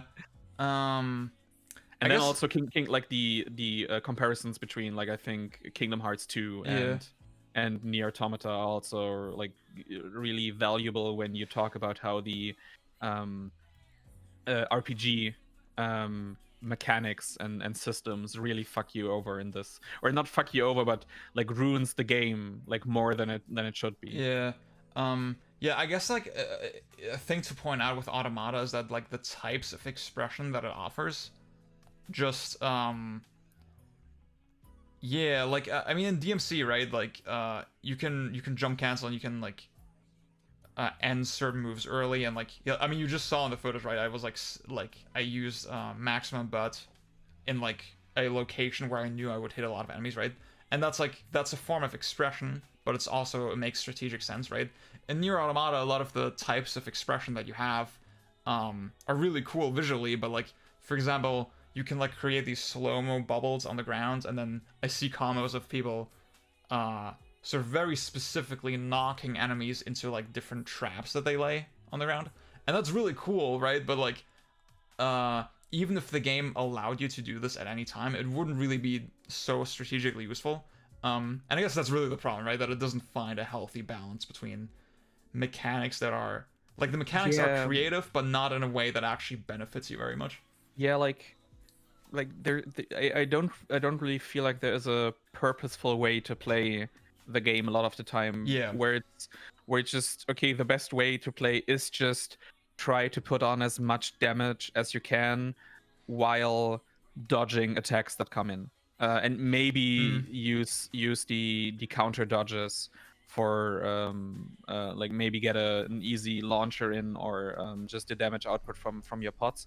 But just the pots itself, like compared to the first Nier, where the pots are in translation from the magic system of the first game.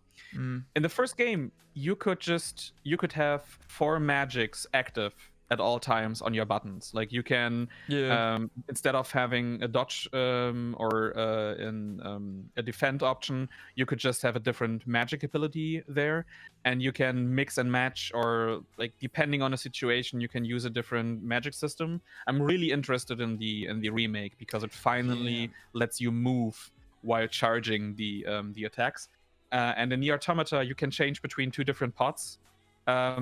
And they're all on cooldown. Like you don't have a magic like a magic bar where you can just, okay, as long as the bar is like, I can use different attacks, or like I can charge them up to a different level depending on my magic meter. You can even, I learned that only in my most recent playthrough, you can charge up the magic meter faster if you hit certain types of bullets that come at your way. Like I never knew that. And in Nier Automata, it's just so you hold the pots all the time because it's always better to have them shoot, and then it's always better as soon as the cooldown is gone. You just execute your pot's ability, and maybe you have one you can use into a combo that looks cool sometimes, but it's like I tried to use them on purpose so many times, and the enemies just won't work with it. Or the timing is so fucking delayed. Like just the delay of your launcher. Like you do the launcher, and it takes like a second for it to, like, until you're in the air. And in DMC, you do the launcher and you're in the air. I'm surprised we didn't talk about it before, but like cooldowns are pretty much always bad. Like like you have to just think, let's say you're in a fight and it's 5 minutes on, and you have this cooldown attack, and it takes like 1 minute to recharge. I mean, that's like insanely long time, but like let's just roll with it. Obviously you can use the attack up to 6 times if you just use it as soon as it's available, right? In a 5-minute fight. So it doesn't make sense to hold on to it. You want to use it as soon as it's there. And I think that's what cooldowns inherently are just kind of not very good design, because they very clearly railroad you into this playstyle. They very much, they take away the thought process from you. Like you very much, you don't need to think about when to use a cooldown. You just use it. You just throw it out when it's there. And I've never really seen it work well in an action game. And it's the kind of thing that always makes action games a little bit more like linear feeling, repetitive feeling. I think the God of War reboot was like another good example of that. Alan saying cooldowns are always dog. Yes. Grand Blue versus trash. Yeah, I mean you can, like, at least give me something to do that I can like mitigate or like make the timer go down faster. Or give me something to do while, like, in Kingdom Hearts, when when the magic meter is down, I can charge my overdrive faster. With physical attacks. So that is a trade-off. I get to do something while it's there. Like in the new God of War game, I put my cooldowns, and then I just have to wait. And as soon as they're ready, like, I can do some interesting stuff with them. I can do certain types of combos, like on the Valkyria fights or so. You can use them at least in an like some interesting way with like combine them with your other moves, but it's still optimal to do it every time they're full. Like just do the one combo you learned every time, like your both of your cooldowns are there again. Like there's no situation where you would ever wait or that you can do something else while you're done. Like I think man, I could reference the video for days, the Beautiful Joe commentary by Matthew, where he says it's a missed opportunity that there is no bonus for being a normal Joe form. Like there's like there of course you think why would there be, but having a trade-off for this particular mode and having instances where it could be useful to trade off your Beautiful Joe powers for being in a more vulnerable state as normal Joe would be preferable to have something else that you could do, or some form of bonus or something else. Like and I think that's the inherent problem with a lot of cooldown mechanics in action games. Like they work in, I've been playing Final Fantasy XIV as my first MMO since the original World of Warcraft, and in MMO, like you have so much like plate spinning to do all the fucking time, like especially as a tank I'm playing, where it's like, okay, I'm not just sitting there waiting most of the time, I have other shit to do, and the whole combat system works in a completely different way. But in an action game, it's like, no, don't do it, man. Piano 3 is hot classic. I still need to finish it. I never like gave it a 2 hours. I know. I just yeah, I don't know, like play it on stream. It's like the perfect stream game. You just finish it in one sitting. Just the thing was that like I tried, you know, restarting from scratch like a couple times, and there's always like some boss that's like weirdly surprisingly hard, and then I'd be like, I'll try again later, and then I never do, and then oh man, that game is so interesting, and it feels like this is the early beta version of Vanquish we're playing, or alpha, where it's like I've looked into this, and then the development time for the version we're playing, like it can't be more than half a year. It just can't be. It can't be more than half a year. And for half a year, this is pretty impressive. This is pretty Kino. Yeah. Alan says Piano 3 was my first Capcom game. That's wild. That's cool. That's a good one to start with. I'll go to the bathroom one more time, hopefully. And then yeah, I have more to say on like King Hearts 2. You need a stronger bladder, man. I've been drinking all this time. I know. I'm sorry. I'm an old man. Okay, be right back. Okay. Oh, hey, Lena. What's up? Final Fantasy XIV gets more layers as playtime goes on. I play Dark Knight tank, and you get several skills which weave inside your global cooldown. Yeah, I can't believe that. Like I'm still super early into the game. Like I'm super early into A Realm Reborn. I have like, oh man, I think not even 30 hours into it so far. Like level 31 or 32. And it's like just the plate spinning you have to do as a tank, I find super interesting, and super fun, and the cooldown works with a specific rhythm of the whole fight system, I feel like. Beautiful Joe, I need to replay that one. I have no idea who made that. Like Kamiya has this thing where he wants to do sequels to all of his games. Like he wanted to do DMC2 so bad. He wanted to have a sequel where you play both Dante and Trish. He didn't get to do that. He had a whole story for a trilogy of Beautiful Joe in his head. He didn't get to do that. Some other guy also did Beautiful Joe 2, and in my mind, I like as I remember it, it's not as good. It's still really fun. Still not as good. Like he never, like Okami, he wants to do a sequel for so long. Capcom just did this weird Okami Den on the DS. Man, that guy has been blueballed with his sequels forever. I met him once at Gamescom talking about Scalebound F, and he said that like he still has the story for Beautiful Joe 3 up in his head.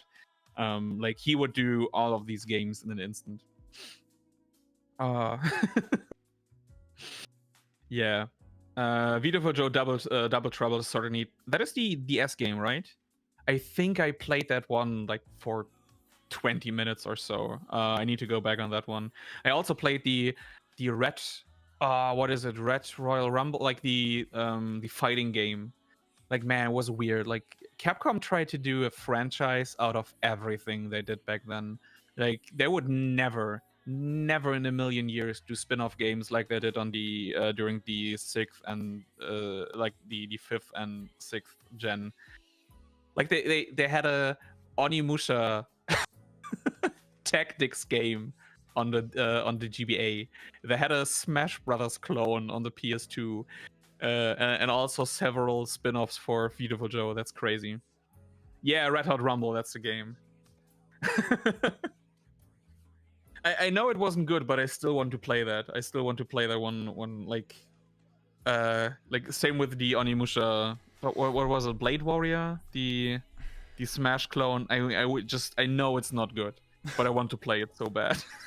I'm in the same boat. I like only very recently learned that there was an Onimusha Smash clone. I haven't looked at gameplay for it because I think the idea just sounds too surreal to me, and if I look at it, it's gonna like shatter reality. Yeah. Yeah, I was saying it's so weird how Capcom just tried to do a franchise out of everything they did back then. Like they had one like 20 spin-offs. Here we go. Oh god, I miss weird Capcom. What the fuck? What is yeah. Blade Warriors has a Mega Man EX playable. Yeah, dude. I'll have to look at that. Fuck.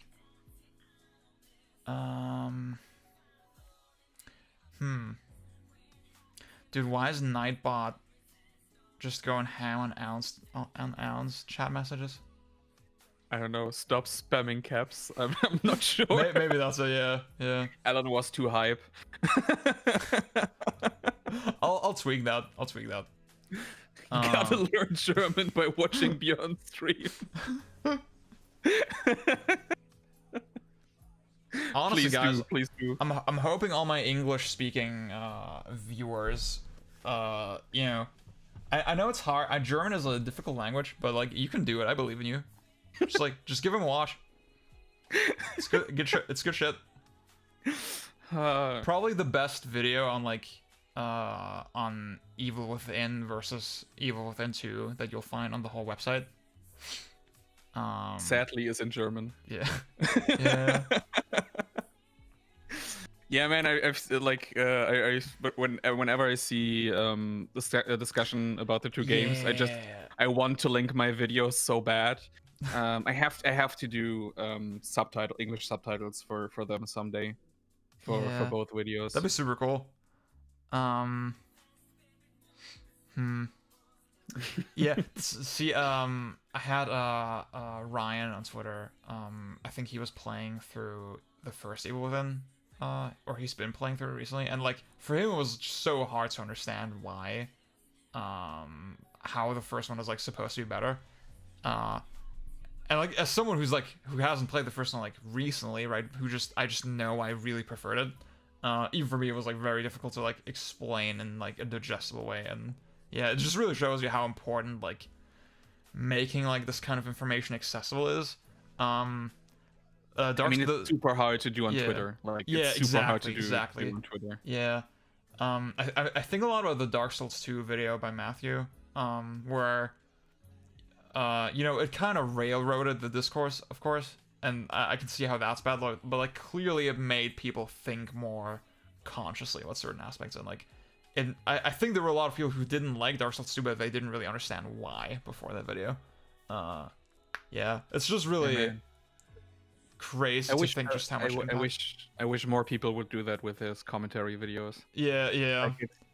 like they're so fucking dense with just thoughts and points being made all the fucking time. Like I can go back to the DMC or Beautiful Joe video and just get something different out of it every time, because like I'm thinking about certain problems or playing different games, and then some aspect he brings up or some different thought experiment he does, it just hits different in that exact moment, and I'm going like, oh my god, yeah. I feel that. I rewatch Matthew Matsuo's videos more than I replay the MCU. That's probably accurate for Bjorn as well. Probably, yeah. Dude, fucking Tokyo Jungle is $75. Is it that rare? In the ugly English. Oh my god, yeah. You said it on Twitter. There's an English PSN pack for it. I never knew that existed. Oh, okay. It's like a bundle probably or something, right? Like one of those compilation discs. Yeah, I have to look. Oh, whoa. Yeah, this is a fucking weird one. It has.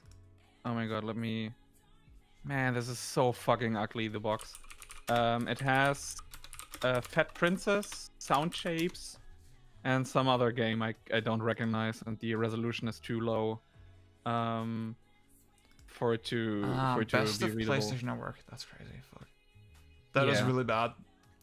But like that's the thing, Alan. Like that is a better investment, honestly, than buying it on the store. Because like you can you're gonna be able to play this like even if your PS3 dies. You know. You can just get a new PS3 and then still play it. Whereas that's not so certain when we don't even know if you're going to be able to re-download games. Yeah, it's just very sad. Yeah, rip non-ported PS3 games. Yeah. Oh fuck. At least all the shitty HD remasters will die. Yeah. Like I don't have to answer the question again. Like, is the Silent Hill HD collection really that bad? Like, yes, it is that bad. Like, you have no reason to play it anymore. Thank you. Like the Ratchet and Sly. Or that one, yeah. The Sly collection is even worse. Because the digital version of the Sly collection is better than the physical. What the fuck? The physical has some weird. I think it's too zoomed in. Like there's parts of the visual of the screen is missing, and that's fixed in the digital version, like something like that. Oh my God. And that is now gone. And the when you get the physical version, you have the shittier games. Like just get the PS2 copies. I've never heard anything like that. What the fuck, dude? Like they're all like the whole Sony platformer trilogy remasters are terrible. Yeah. Like not as shitty as the Silent Hill HD collection, of course, because they didn't try to rebuild the whole game from shoddy PC beta code, but they have so many graphical errors or sound problems.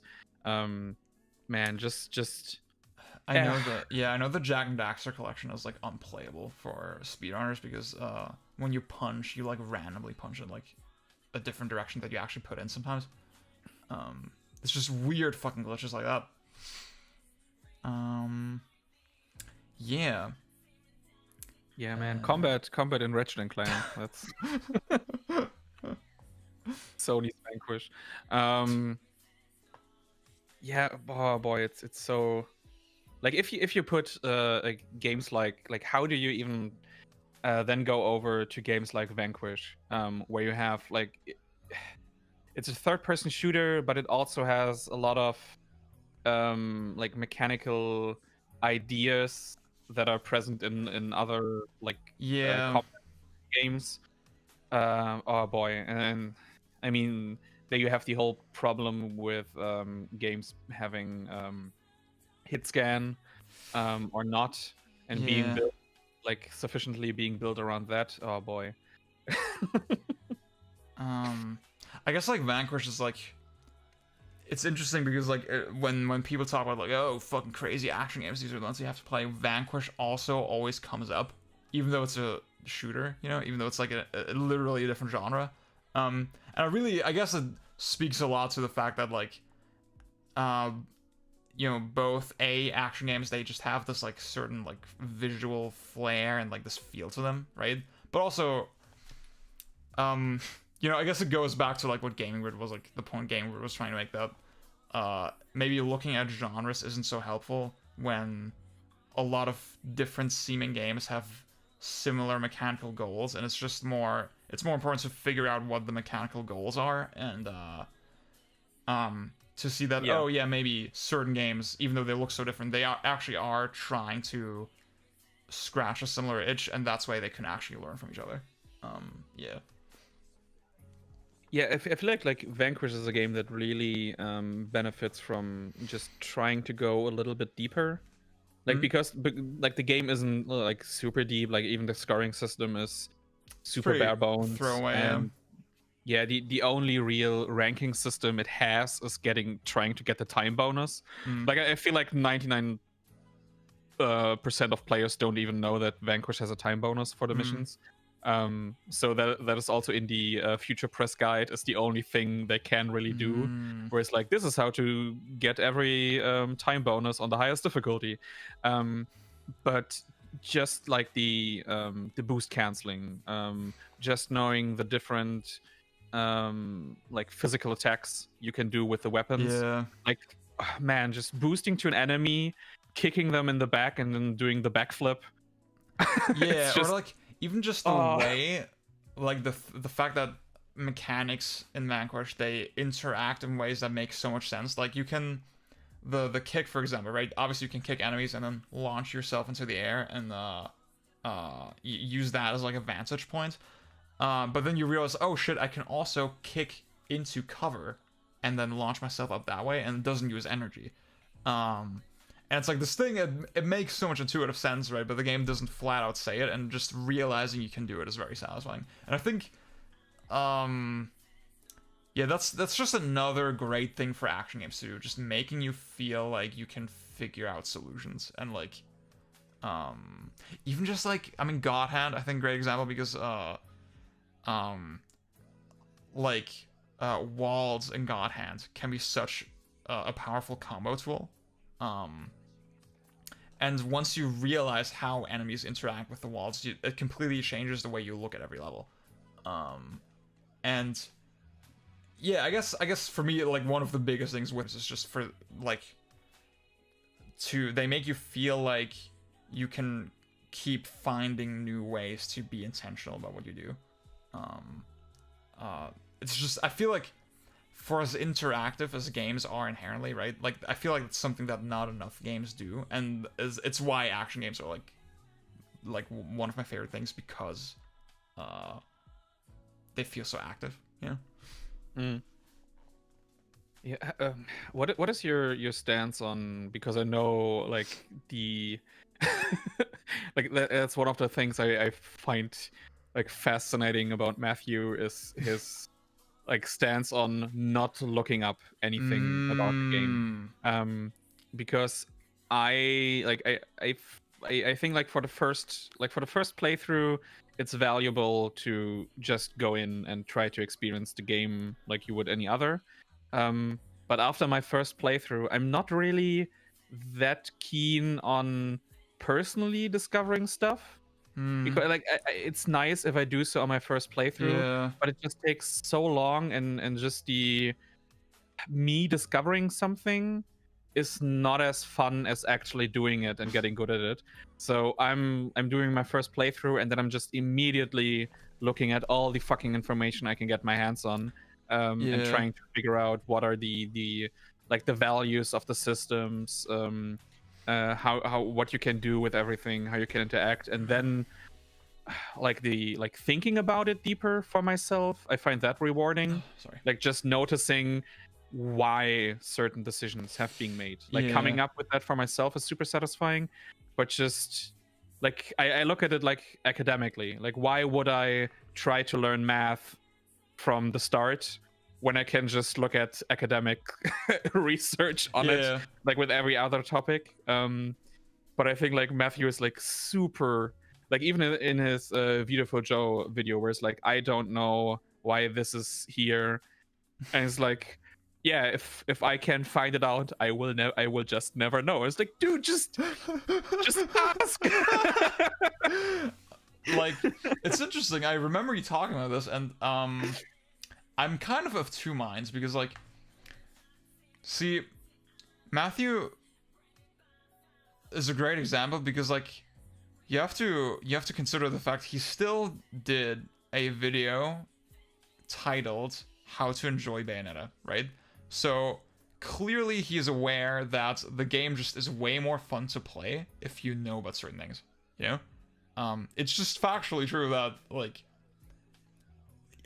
you can be a really crafty player and like who can like look at different mechanics and then realize how they can be connected, right?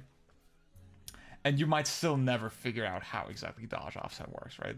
Like, it's very possible, and that's why, like I'd say I don't have this hard stance, right? Like I do. I mean, that's the thing for me. A lot of the appeal of these games is like watching other skilled players play them, right? And then, like, if you watch them intentionally enough, you will just naturally, like, even without someone specifically telling you, you will see the footage. It's like, what the fuck is this crazy thing you can do, right? And I really love watching other people and then getting ideas for combos and like for strategies from that. And like I think the more open a game is, the more satisfying that aspect of it can be, right? Because yeah, DMC4 are a great example again because so many different things can work. You don't really feel like you cheated yourself out of the experience just for watching someone else's strategy, right? So yeah, personally, I do really find that appealing. That I think for me it increases the appeal of the games when you share them with other people and like watch what they're doing. But yeah, at the same time, like from a philosophical standpoint, I get where Matthew is at with just wanting to literally figure everything out himself. And I guess you know, with like a game like Devil May Cry 1, I guess that for me that's one example where, because it's a little bit more consolidated, a little bit more strict, I think with that game I would actually get more out of, like, more enjoyment out of it if I figured stuff out on my own. And I think, yeah, because the breadth of DMC1 is a little bit lower, that's not as much of, that's not such a tall order, right? Like figuring literally everything out of DMC4 is like impossible as a single person, whereas with DMC1, it's, you know, it's pretty doable, right? So I guess for me, I kind of look at it on a case-by-case basis, and I can see how different mentalities can be satisfying for different games. Yeah, like how many people would on their own come up with wave dashing in Melee? In Melee? Like my whole friend circle never knew about this back then. Like our skill ceiling like capped so early because we just never knew about these extra mechanics in the game. And I always feel a little bit sad because I know, like, back then, like, as much time as we put into the games and we played them over like all the fucking time when we were at the friend's like house or just met up for the weekend, we played Melee so fucking much. And I just know that we would have gotten deeper into it if we just knew about it or had someone in our friends group. Like the skill ceiling you have in fighting games, for example, like it just gets so high because you have so many people playing each other, working together, figuring things out. Like same with the speedrun community.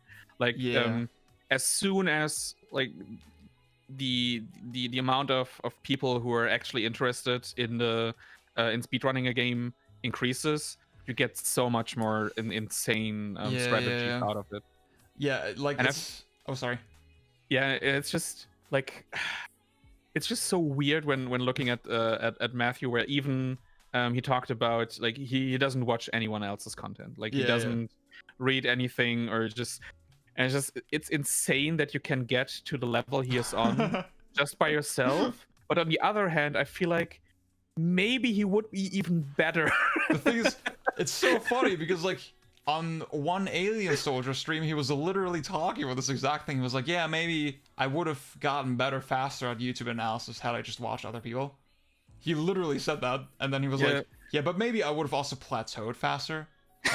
Like, who knows? Like, it's interesting. I think it's definitely worth saying, like, Matthew's mentality to this, like, literally just isn't applicable to, like, a lot of genres. Like, fighting games, for example, like you said, there's so much about sharing information, and, like, if it's a game where you're competing, like, you just cannot, you just can't, if you're not, if you're keep yourself in a vacuum. And I mean, even Matthew probably, I think, you know, he wouldn't take it to that extreme, because it's so like I've been watching like all of the Alien Soldier streams. Yeah. And him, like, even after so many attempts and hours having problem with the lobster, enemy, I just know, just him looking up like the optimal strategy in between two streams would make it so much easier for him. But he will never do it. Yeah, like, I remember him in his Devil Daggers review. He, like, praised the fact that you when you get out to the leaderboard, it automatically sort of uploads your playthrough. So you have to, like, you can't use some crazy tactic and then not share it with the community, or like, so clearly he's kind of aware of, like, the appeal of different types of games. I guess, like, yeah, I can just see his mentality, like, maybe with single-player games or, like, less sort of score-driven games. He wants to figure it out, and then, I don't know.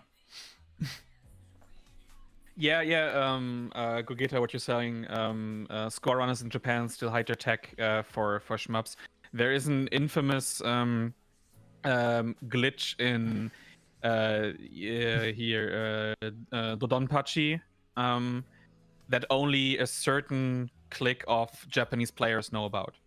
It's just one group from one area. Just even other Japanese players around the country don't know about this, and they're keeping their tech secret.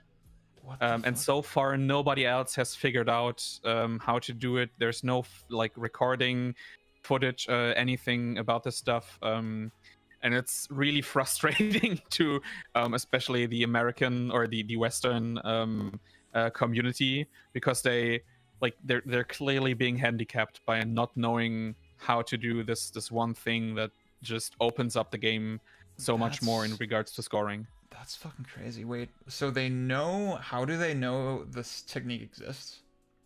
It's just that it's known that there is a glitch, and the points the Japanese players from that time and area have achieved are just impossible.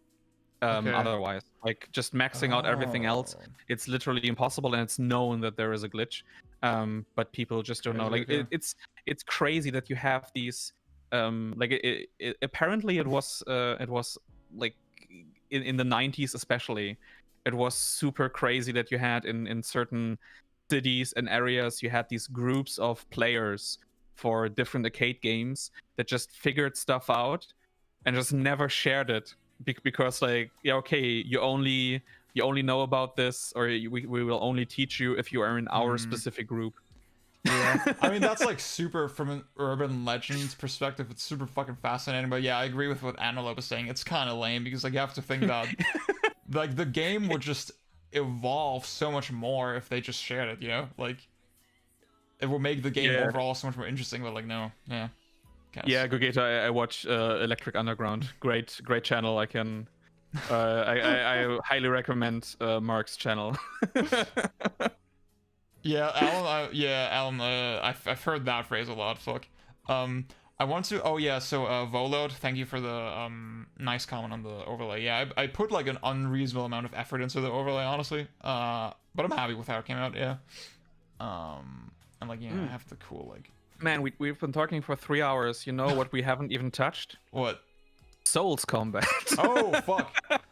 Like, so I told you.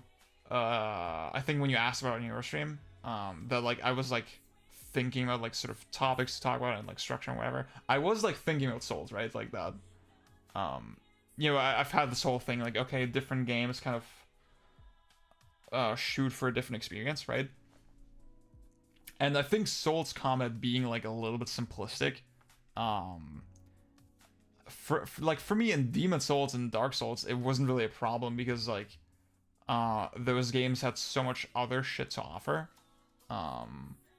that you know, like the combat was appealing in ways other than like fucking constantly making like moment-to-moment decisions. It was more about like building your character, coming up with like builds for specific situations.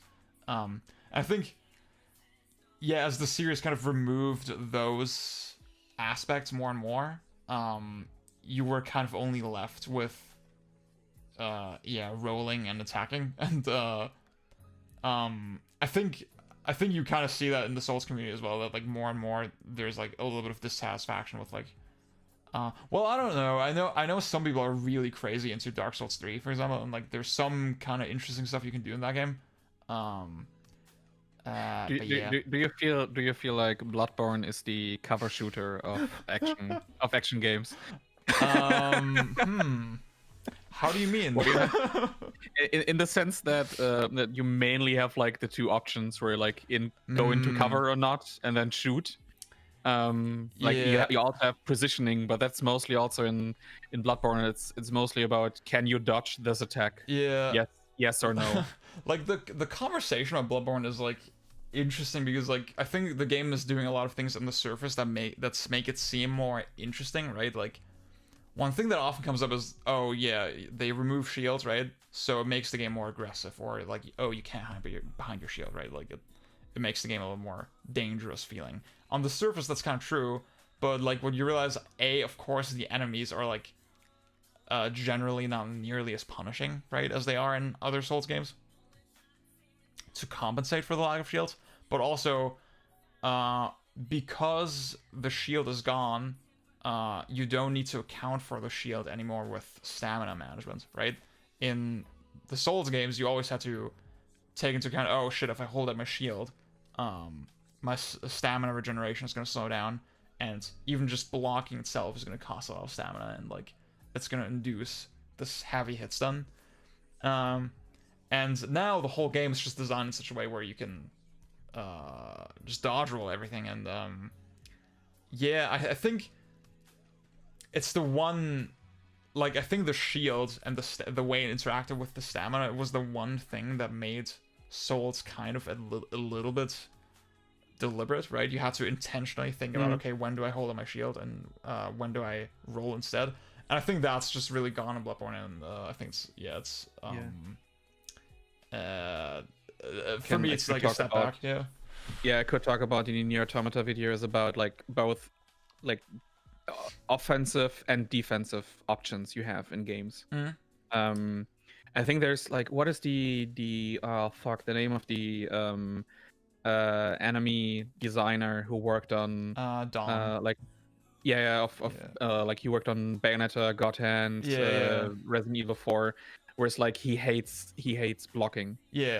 Like he just hates blocking, but he also puts many more like defensive options into like God Hand, for example. Like you have 3 different dodges with different properties. You can do a lot of stuff with that. You have the countering options, which is like super high risk reward.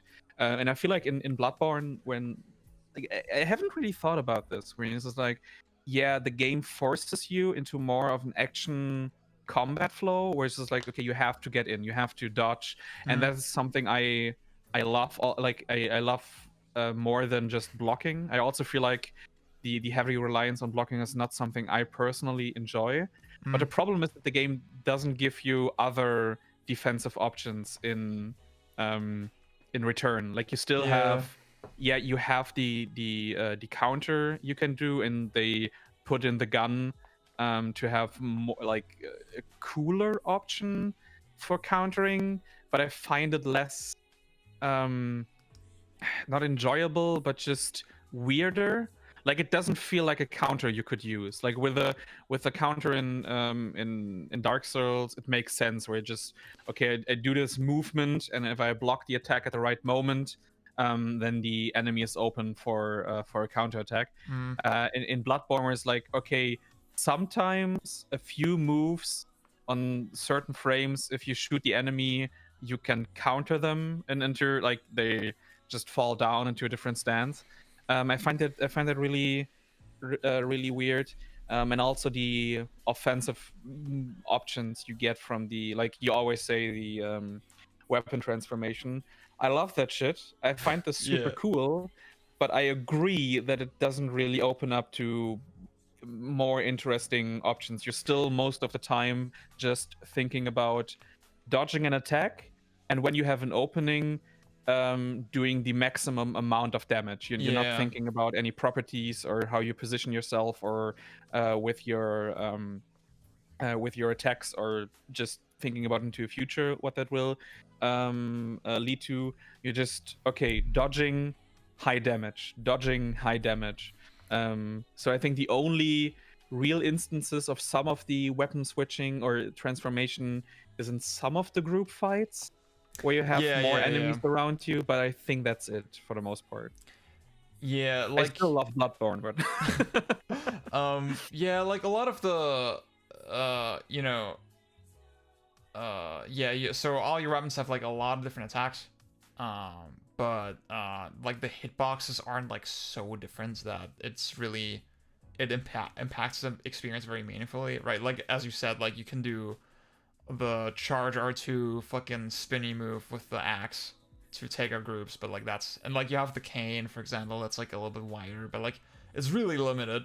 And like yeah, like the fact that they added that but then removed all the RPG stuff, I think wasn't really a super even trade, you know? I think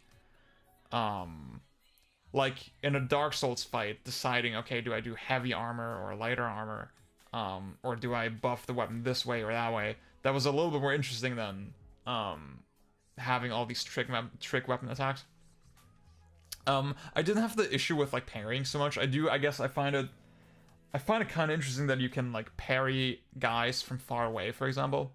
Even though it doesn't have so many practical uses, I think that's some interesting thing that the guns do add.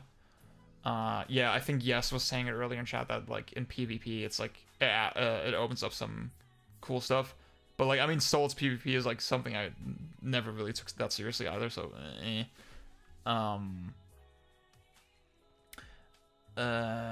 yeah, I remember Matthew Matosis, we just keep name dropping him.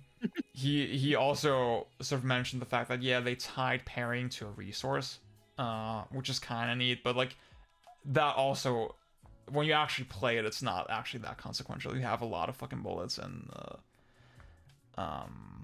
yeah, I don't know. I made like this whole thread the other day on defensive options in games.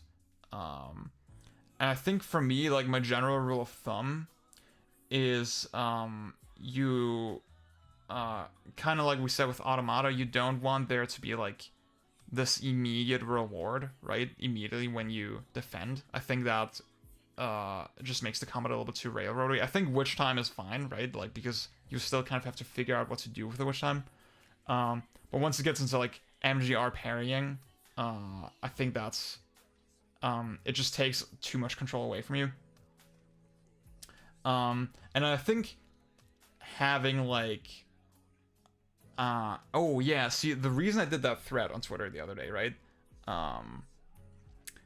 Was because someone else on Resetter, I think, made a thread talking about Guilty Gear and like how you have all these different defensive options. Like you can just block, right? And then you can just block, where you just input the direction at the right time and it will push the enemy away, and just put you in a more advantageous position, right? But then also there's like flawless defense, where you can hold a button and use meter to basically do an improved block, right? And that's like, it's the kind of thing where you have to consciously think about, okay, is it worth using meter on defense right now? Because yeah, in a game like Guilty Gear, that will hugely impact the rest of the fight long term, right? If you use meter in that situation, yeah, it might protect you, but then also it might it might remove some other options that would be useful later in the fight. And it's really, I think it's honestly the kind of thing that a lot of single player action games aren't really doing. I haven't really seen anything that's super analogous to that, except like KH2 maybe. Yeah, in KH2 you have Reflect, for example, where it uses magic and like it can be super useful, and then but like if you do that, you might not be able to heal later. Yeah, oh boy, I have this, oh man, I have this whole thing about Reflect, where where you can get yourself in certain situations where you really need Reflect. Yeah. Counter an enemy's attack, but since it always uses magic, obviously you can't have it all of the time. There need to be certain points in the fight, and then having attacks where it seems like, at least to me, that Reflect is the only real option to dodge this shit. At least until like you need the dodge from the limit form. I still have no idea why that wasn't in the original game. That was a troll as a Final Mix Plus edition.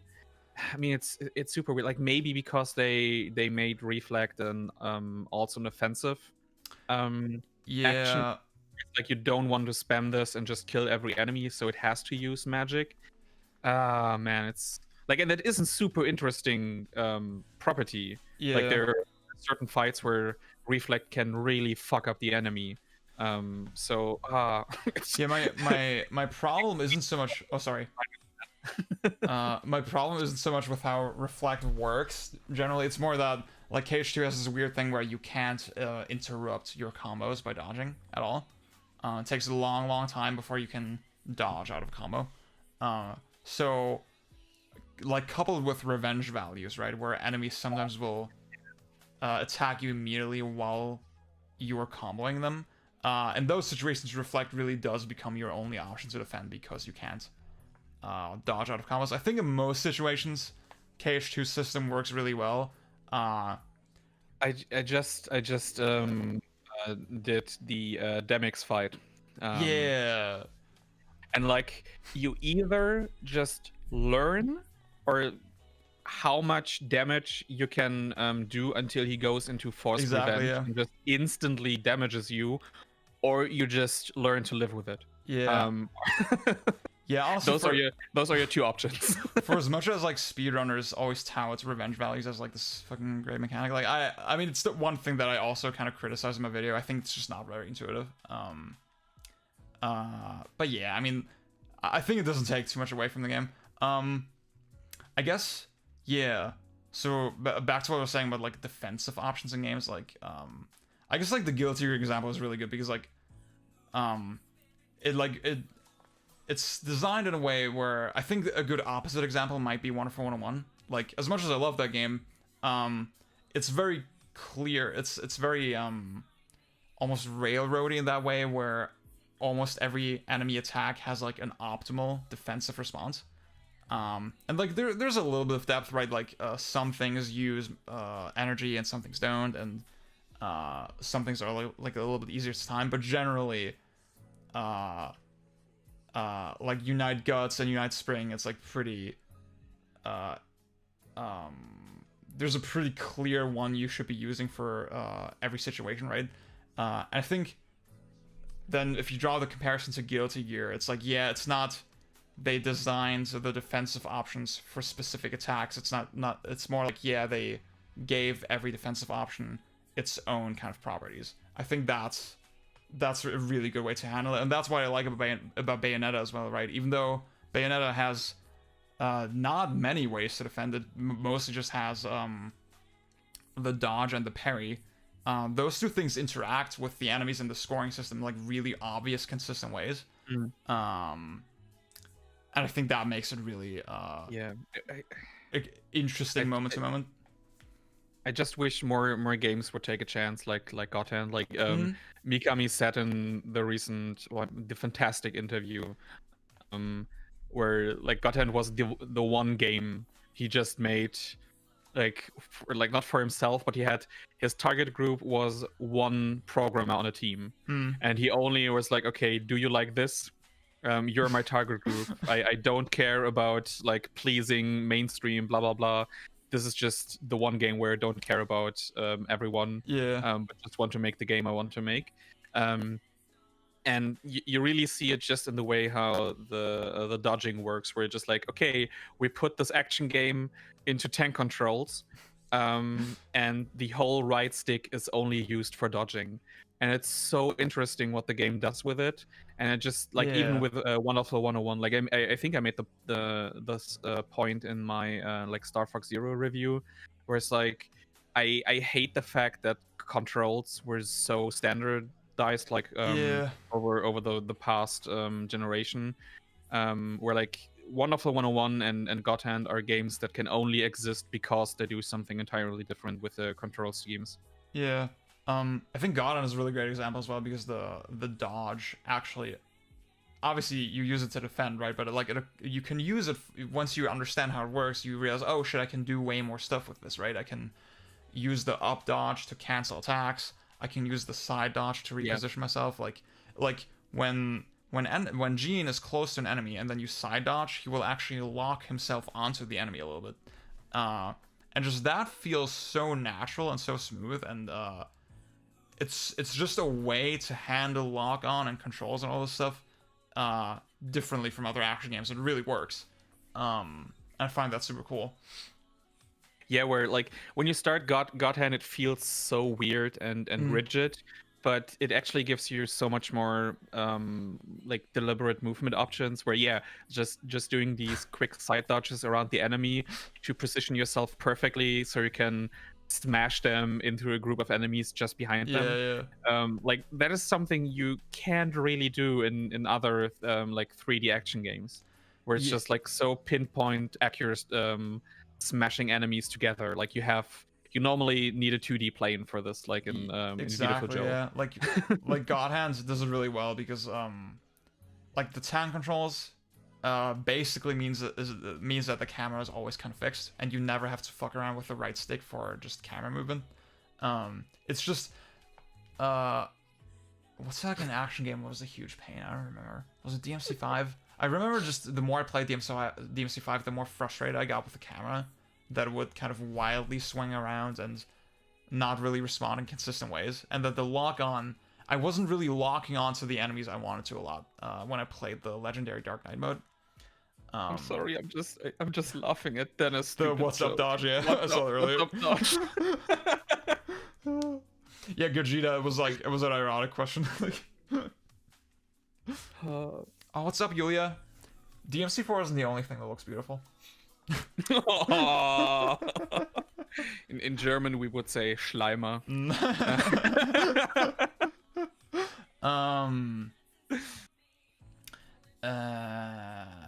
Yeah. Fuck.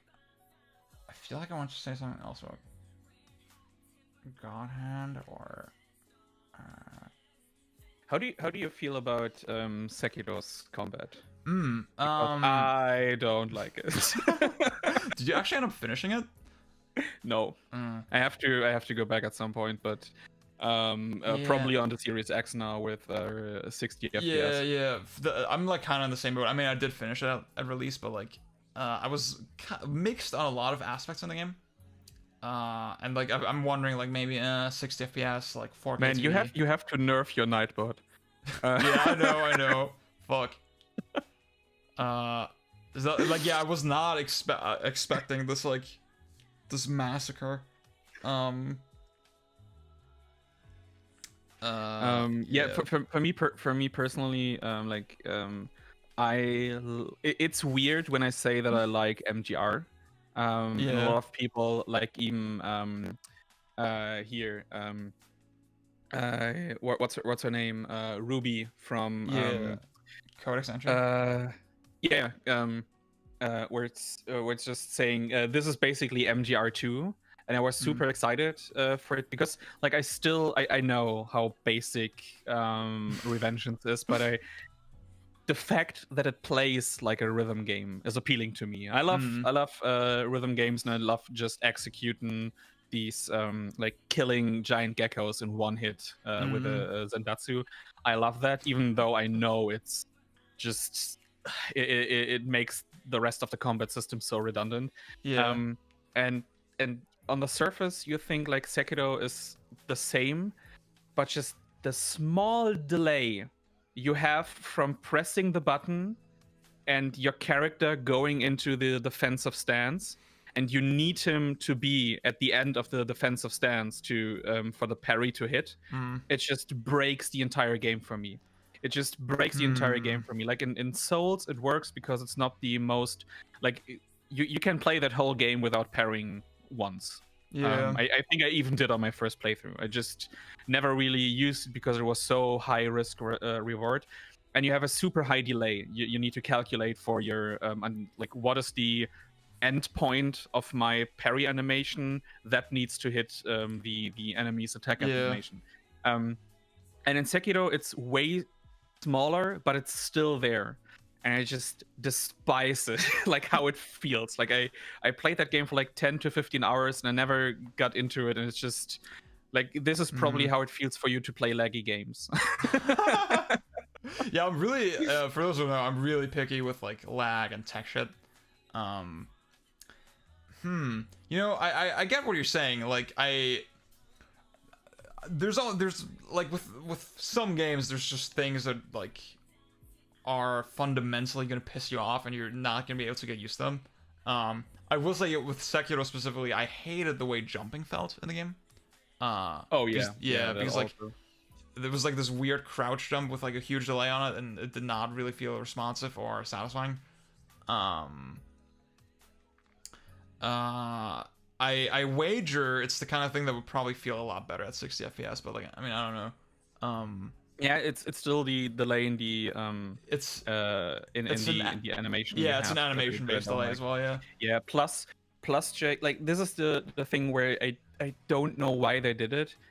Where you have your stamina bar for yourself and for the enemy until you break. Even if you do a perfect parry, you still get stamina added to your bar. And I know that that as long as you're doing perfect parries, even with a full stamina bar, you won't break. But if you do two perfect, like let's say like you do two perfect parries and the bar is full, and on the third hit you don't do a perfect parry, you do a normal block, and your stamina breaks. The other way around, where you do two normal blocks and your stamina is full or like nearly full, and on the third one you do a perfect parry, you win. Like you're not, your stamina is not broken, even though in the second scenario you played worse than in the first one. Exactly. And that's something I just don't understand why they put it in there. Like if I do a perfect parry, when I played the game, I just like, do I do something wrong? Is it not perfect enough? Is there like a third option where it's just like frame perfect? I don't know.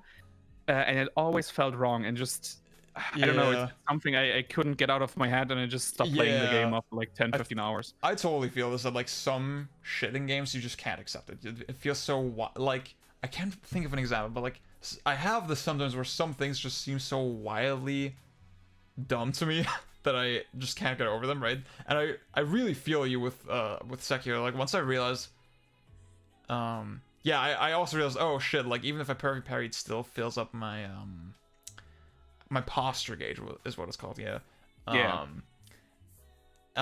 thing that I like, the system already seemed kind of poorly thought out, but like the more I played it, I was like, oh wait, if your stamina breaks, the bosses don't actually punish you. They will not actually go in the offensive. They will just kind of leave you for a little bit. So it almost feels like, they kind of knew that the stamina system was it was way too punishing and like kind of poorly thought out. So they made it so that the AI doesn't even like get on your ass for it, even if you do fuck up. And it just makes the whole system feel really pointless and like, just like it's not very clear what the intent behind it was. Like it doesn't really feel just really quick. I have to do a pee break now. That's fair. Like you have to entertain the chat. Ban Nightbot. Yeah. Oh yeah. Actually, that's a great fucking opportunity to do that. Yeah. Wait. I'll give Nightbot a quick look. Yeah, I'm sorry guys, this is like my first time using Nightbot, so I was not fucking aware. Oh fuck. Where's my phone? Oh, it's in my pocket. Damn.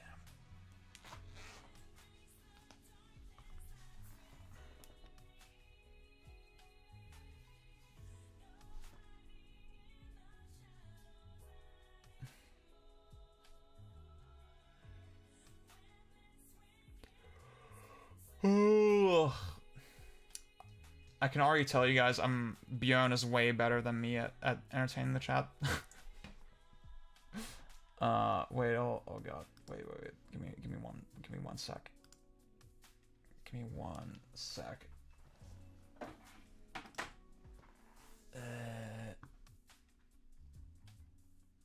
Yeah, it feels so bad. Like I was reading a lot of the chat, but just doing a poor job responding. Okay. Okay, the X's caps disable. Alright.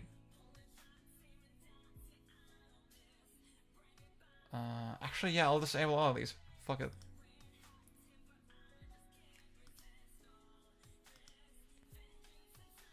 Okay, Nightbot is officially nerfed. Let me look at the chat real quick.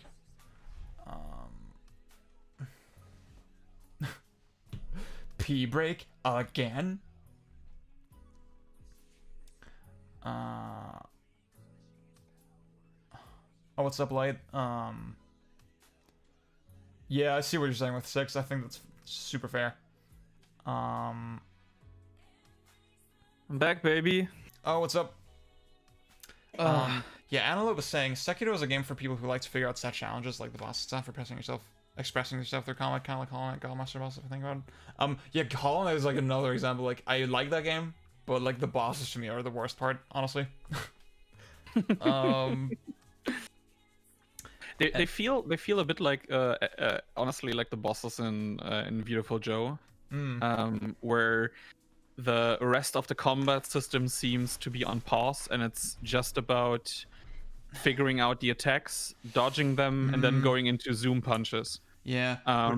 But even Beautiful Joe, you know, you can manipulate the bosses into doing some interesting things with like the boomerang and shit like that. Like Hollow Knight just doesn't have that at all. Yeah, I normally love that. Like I find that to be really appealing, just learning the attack patterns, dodging all of the crazy shit. Yeah. At least in Hollow Knight, you have a lot of bosses where you can get a lot of hits in between the phases, which I like. I just personally didn't really click with the way the attacks felt. Like the small knockback you get from attacks didn't really click with me. I can see that. Yeah. I actually found that kind of satisfying, honestly. You can get a charm later that removes the knockback, so you attack enemies and you don't knock back anymore. But I actually found it less satisfying to play that way for some reason. Okay. Yeah. Does it also remove the knockback you get when you do a downward attack on an enemy? No. Or okay. Then I have to try that the next time I replay that game. I didn't get so far into, like, I think I played it for like 20 hours or so, which like a normal Metroidvania would be already at the end. That game is definitely worth finishing. There's some super cool stuff in there. Yeah, I just found it too tedious in the mid game, where it's just like so much, like I found the areas just to be too samey, like not visual, like a little bit visually, but also because everything in the game is just like rectangles. Like the whole game is just rectangles. A lot of it is like long shafts. That's what she said. And and just fucking disconnected like platforms and shit.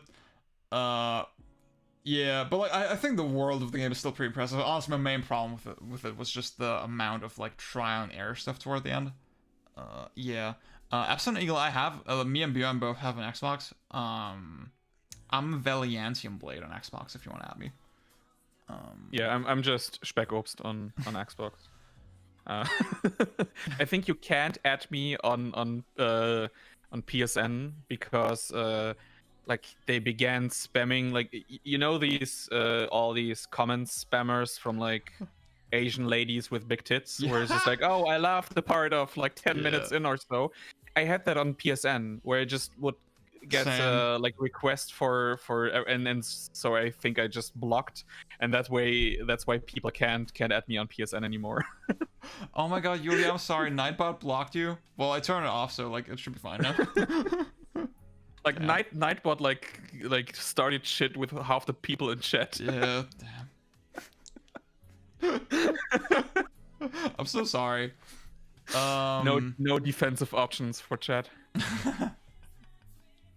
I guess like I want to just say like finally on Sekiro, yeah, I guess like the stamina thing is like it's poorly designed, but it also just ends up being inconsequential in the end, you know. And then I think just the biggest problem with the game for me is like how railroady and like like a rhythm game it is. And like I do see the appeal of it, but at the same time you see all these like little avenues for expression with all the sub weapons that could have been used more creatively, but the game just doesn't really encourage it, and it's very frustrating. Yeah, I think. Yeah. I mean, even watching speedruns, it's like the optimal play is still to just get in there, hammer on the bosses, and then just perfect parry everything they throw at you. Yeah, honestly, the best part of the game is just the mob fights and not the bosses so much. With the mob fights, you have a little bit more freedom, but like even then, you just get punished so hard for experimenting. That's like almost not worth it. No, like Aslan Eagle, it's like Valiantium Blade. I think I don't even have you on Xbox. Oh shit. Yeah, I don't really have a lot of friends on Xbox, honestly. I think I'm just more active on the Switch and on PlayStation generally as far as like online stuff goes. I think it's mostly also because like most of my friends just don't have an Xbox. We're like I'm thinking about other combat systems that are completely like different or unique. I'm blanking. I'm so frustrated that we keep having we keep having to see like this terrible fucking DMC4 gameplay. I'm so sorry, guys. Like I'm just so frustrated at myself watching this. I promise I'm like way better at the game now. That is the motivation. Just showing shitty gameplay on stream, and then exactly. Now I want to do better next time. Talk about 2D action games. Sonic I mean, Combat. Have you played Cyber Shadow? I played like the first 2 or so stages. Man, that game is so close to being something special, and then they just I don't know. I've talked about like I will upload my review on Patreon soon, and it may be like I get hang up on like smaller details that are probably hard to understand if you haven't played the game. No, but it's just the control scheme in this game is a little bit like underdeveloped, where it feels like they wanted you to be able to play on a SNES controller, and then didn't put better options for remapping buttons on there, or like just like how running in the game works. Like you have to, they implemented the running from fighting games where you double tap. The double tap, yeah, but you also have your counter on forward tap. So weird. So a lot of the times when you're just trying to counter an attack, or to not counter an attack but projectiles, you can counter projectiles then with a tap forward, like a little bit like in Alien Soldier. I feel it's inspired by that, but instead of the enemy bullets turning into health, they just stand there and then you can slash them forward into enemies.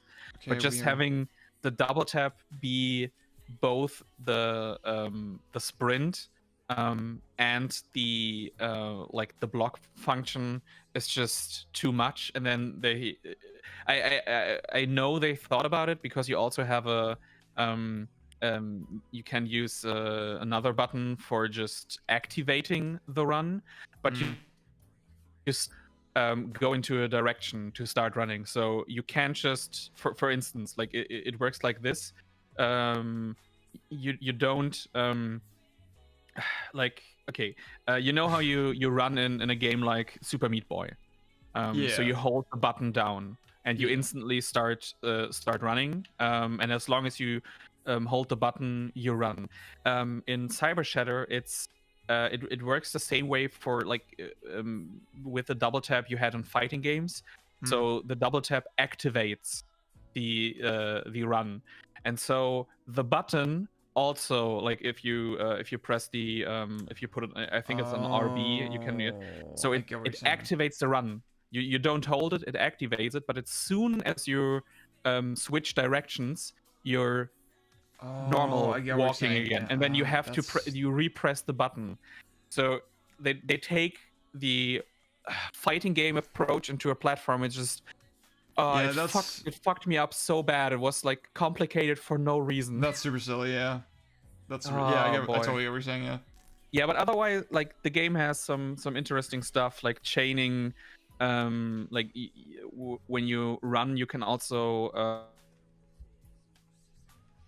like into the next enemy before, like, you have a certain distance you dash, and if you hit an attack an enemy on the way, you slash through them, and that refills your like meter for it, and so you can technically like speed running in the game probably looks super sick, but it's just, oh man, the execution in that game, man.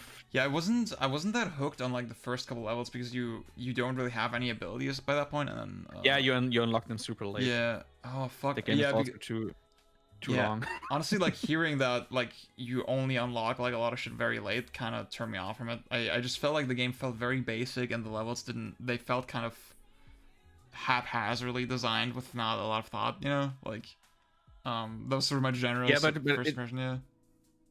Yeah, it has cool ideas, but like the execution, just like, it's so close to being something special. I really want to play, like, I bought the I think I bought it on the PS4 because it was on sale, Fight and Rage. Yeah, which that's I've one heard, I've been thinking about as well. Great things about. I want to touch on something that came up in the chat. Yeah, Mo, what's up? Yeah, Vanillaware got mentioned a couple times. I think, you know, just generally 2D games, the way juggling works is very interesting, because, like, because of the way the playing field kind of works, gravity is just so much more immediately impactful, I think, than it is in a 3D game. You think Streets of Rage 4, I think, is a great example. You think about the hitboxes and like the way you need to like keep approaching the enemy to keep them in the air in a very different way than you do in 3D, and I think that's why that has a lot of value. But I don't really have anything like super interesting to say about that. I think I've been playing Odin Sphere as well, and the way like they do this interesting thing where you can put enemies into sort of a stunnable kind of state. But when they first enter that state, there's like this huge kind of delay, and it gives you time to think about what you want to do.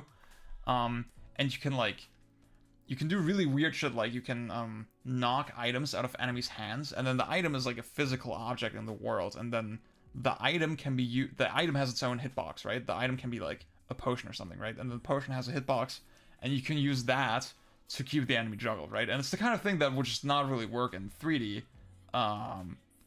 So I think it's cool that Vanillaware, they take those kinds of opportunities to make the juggling feel very distinctly different.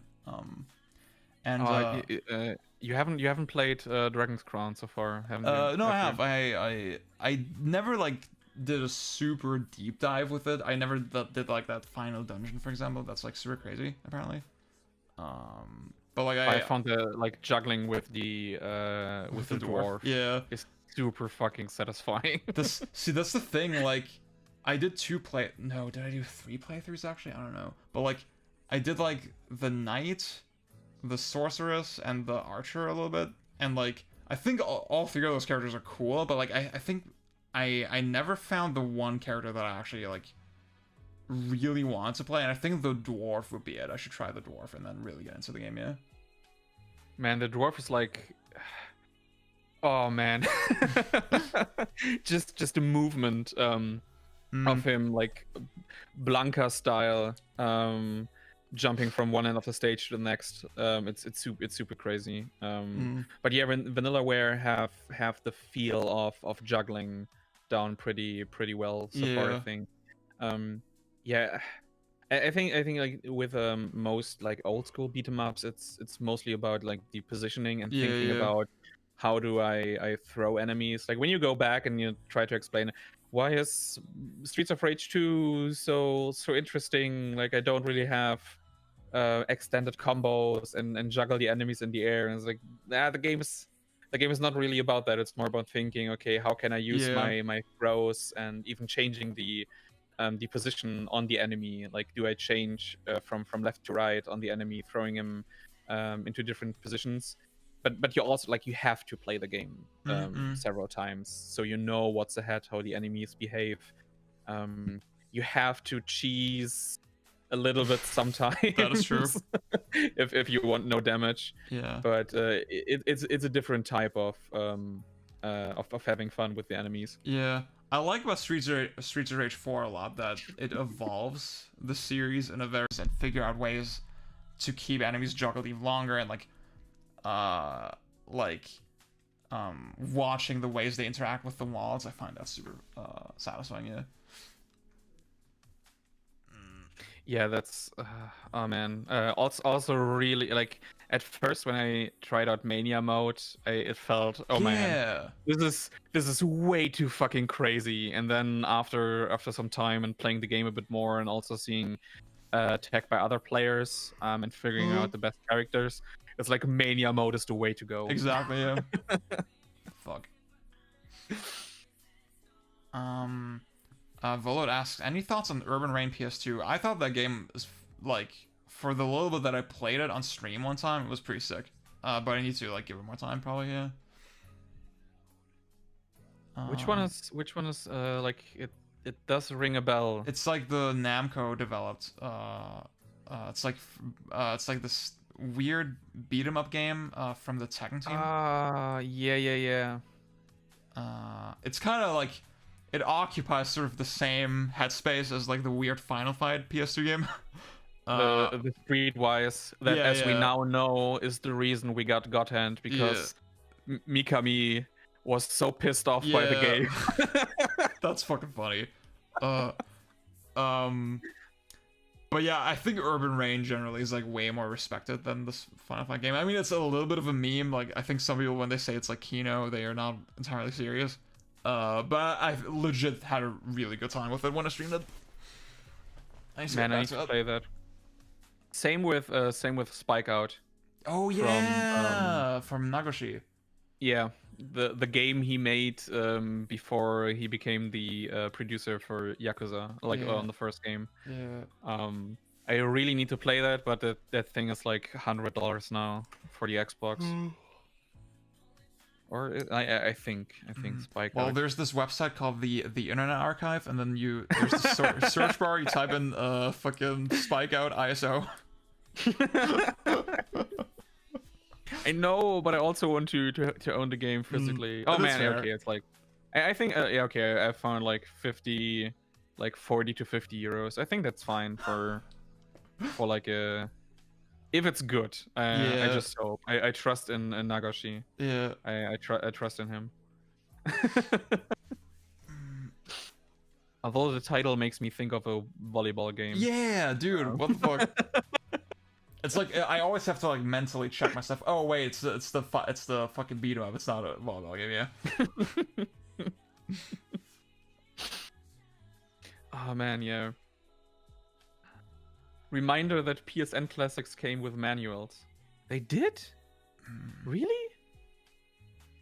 I didn't know this. I Actually, knew that the Wii U shit that came with manuals you could yeah. read on the Wii U.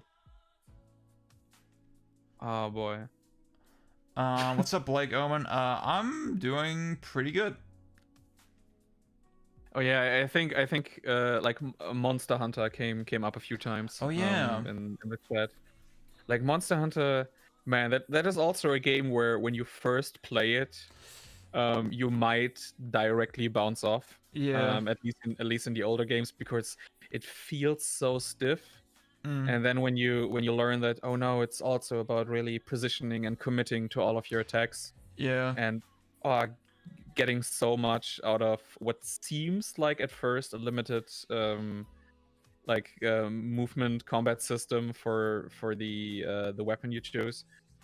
Oh boy, Monster Hunter is so good. Yeah. I think it also has like that elements of almost a fighting game where you're probably not gonna enjoy it until you find the weapon that's right for you.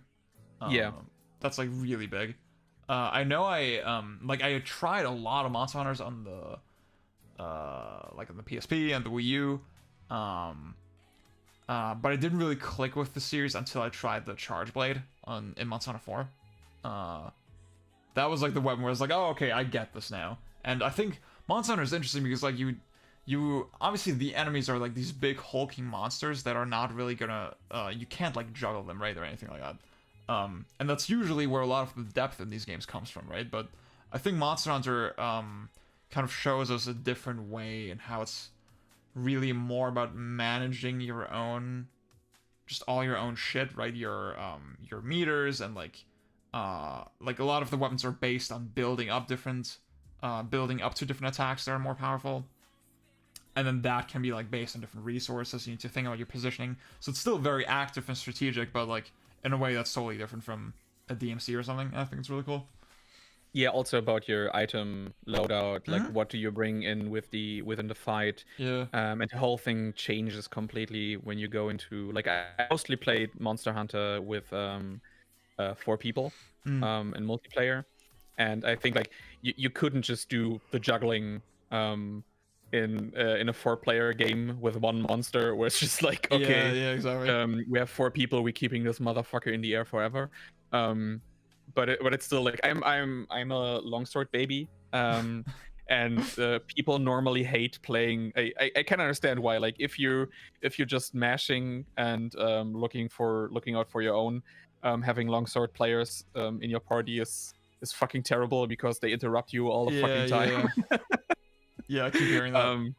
So that is also an aspect which I find like it has a little bit of this MMO style where even if all your party is basically DPS, except for maybe the hunting horn, you still have weapons that are better for, like example, if you put a monster to sleep or it goes to sleep by itself when it changes positions. You have certain weapons like the here charging, like what is the axe you can charge? Switch axe. Switch axe, yeah. That's much better weapon to start an damage combo with. Like the first thing you want to hit the enemy is much better than something like the longsword, which is mostly useful after building up meter, after going into the 3rd tier. And doing something like the Helmbreaker, which is super fucking satisfying to pull off, like coming down on the enemy. Like the way that it's sometimes so rigid makes these smaller hits, like when you jump off something and the enemy comes right at you and you hit them at the perfect moment, your brain explodes. It feels way more fucking special because the game usually just doesn't let you do anything like that. I want to say something else. Yeah, and then I mean with Monster Hunter you also have like this like difference between like blunt and cutting damage, for example, and that's something you have to think about more consciously with a party. Yeah. I've been getting into Longsword more as well, like now from playing Iceborne. Also, Analog, I saw you say, should I try Rise together with some more experienced players? I think, honestly, Monster Hunter is, like, the most fun when it's, like, out, when the game's coming out newly. So I definitely encourage that. I would try the demo in your situation. Like, I would try to see if like you can get into just how it controls and like how it kind of plays. Are you getting Rise on release next week or this week? Fuck. Fuck, dude. Like, it really snuck up on me. I wasn't really thinking about it. Comes out on fucking Friday. Yeah. That's the thing. I wasn't really thinking about it, but I feel like I should just get it. I really want to play it, kind of, but like, it's Because, just so... like, yeah. What I'm going to do is like I have different people I can play with in Discord, but I'm also super interested to just like after I've get accustomed to Rise again, play it on stream.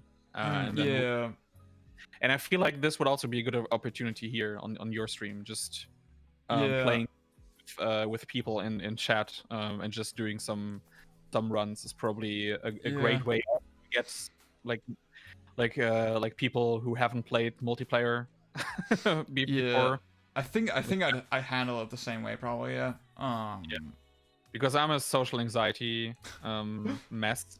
And like even in the discords I'm in, I'm just like, yeah, of course I will play multiplayer with you. And I'm just expecting myself like sitting there on the weekend like fucking joining, being like super motivated. Being like super motivated when you join discords and then only lurking at the end is like that's the classic move. Yes, so being in my own stream and then inviting people from chat where I have more of a control over it is probably is an approach that like I've seen it with the Final Fantasy 14 streams where it's super fun having people from your chat just playing with you. I get what you're saying totally. I feel like I'm gonna have just way more fun if I play it at launch. Yeah, I just wasn't actively thinking about it somehow, but I think I'm just gonna get it. I'm still kind of trying to get through Iceborne. Obviously, I'm not gonna finish it before Rise comes out, but like, maybe I'll just play both concurrently. Fuck it. Yeah, man. I also have like on Friday like Balan Wonderworld comes out. I have to play that. Ew. I have to. I have to. It won the paid like like with a fucking landslide. It won the Patreon poll. Like people really want me to just suffer. My condolences. Yeah. Fuck. Did you play the demo actually? No, but I'm super like I'm honestly super excited. Like just how much of a fucking mess this game is. Yeah. Oh, dude. It's just so frustrating at so many levels, yeah. I think the moment I realized the game is going to be shit, like I trust normally I trust Yuji Naka because even the Wii Rodea game was pretty good. Yeah. Just the Wii U version he had nothing to do with was absolute garbage. But then I found out Balan Wonderworld is developed by the same people who did the new Yoshi's Island and the fucking Pikmin 3DS game. Like two of the most terrible, like worst 2D platformers. The Stan 87. We're talking about Balan Wonderworld. It's this new platformer game published by Square Enix and directed by Yuji Naka, who was the lead programmer for the classic Sonic games, and also character designer Naoto Ishima, who also worked on Sonic. Yeah, and like it looks very bad, but you know, I guess it's gonna be the fun kind of train wreck. Yeah, I'm just super like when they announced to have like 80 different costumes, all with different properties, and this will never work. This is way too fucking much. But I'm just still so like I love the designs from Oshima. Yeah. And I love a lot of the games Yuji Naka has done in the past. Like even on the Wii, he was involved in some pretty cool stuff. And this is the first game he directed since since fucking Choo Choo Rocket.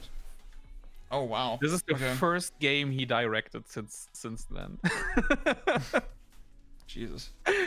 Like holy fucking shit! And then I mean it's I would love to see like just how this worked on the developer side. Like maybe Square Enix gave them $3. I'm sorry, It we feels need like all it. our money It for feels like it. Nomura.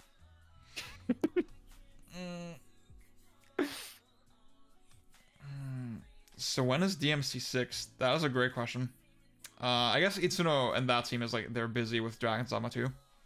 Oh man, Dragon's Dogma 2, fuck. I really want that. Dragon's Dogma like felt fantastic to play. Yeah. Like, it wasn't the deepest. It wasn't the deepest combat, but just being able, like, it was the first game since Shadow of the Colossus where I could just like grab onto enemies, Yeah. climb on them, and then attack from there, and all the weapons felt super fucking satisfying to use. Yeah, I think Dragon's Dogma is like another great example for a game that it knows what it is, and like it's like just deep enough to like hit its goal of being like this kind of customizable RPG, and like I think the skill system is really interesting, and yeah, like it's less about the actual depth of the combat and more that you feel like the character that you're playing as kind of matters, and like you feel like, oh, I'm on this adventure and I need to like I need to prepare in a certain way before every fight. I think it just nails that balance really well. It also didn't feel like it was hampered by the RPG system. Yeah, for like sure. I didn't really feel like I was I had problems because either I was so overleveled or so underleveled, or like the core mechanics you have are enough to win against monsters. I don't remember what the fuck Joseph Anderson was complaining about in his review, but Anderson.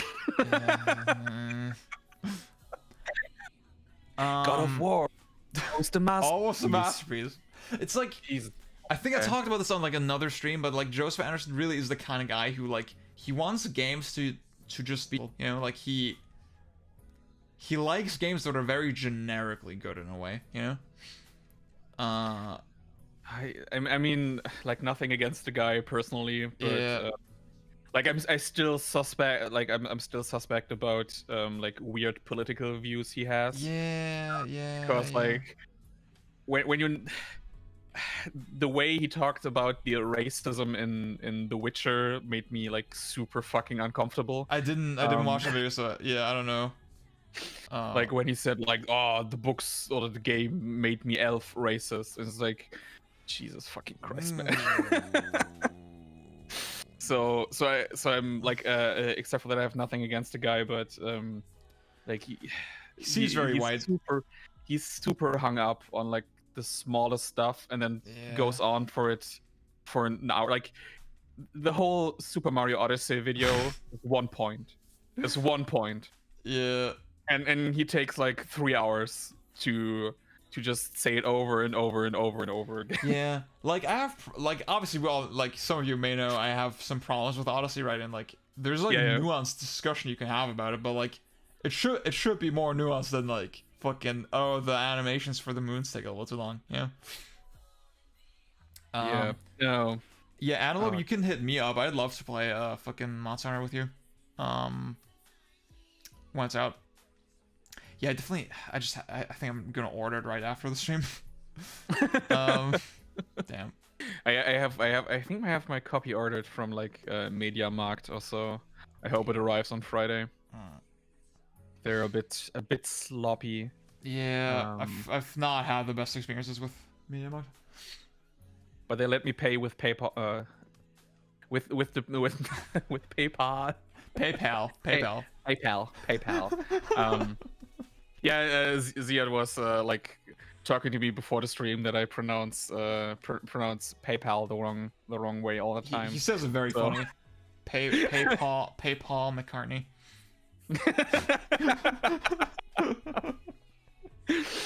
So I can just use the Patreon money directly without having to send it to my bank account, which is a lot easier.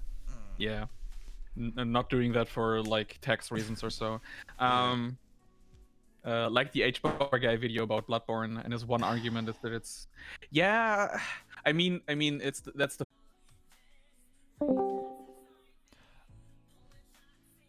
Oh God. Yes. Fuck. Yo, Oh shit, sorry, mein Internet ist einfach plötzlich gestorben. Wir müssten gleich wieder... Ah, Kenn ich. yo. Okay, wir sind... Okay. He got night booted. Thank you guys for sticking around. I'm sorry. I'm not sure what happened there. I think the official canon is that Nightbot got you. Yeah, fuck. That's the thing. At first I thought like it was just your audio that was gone or something.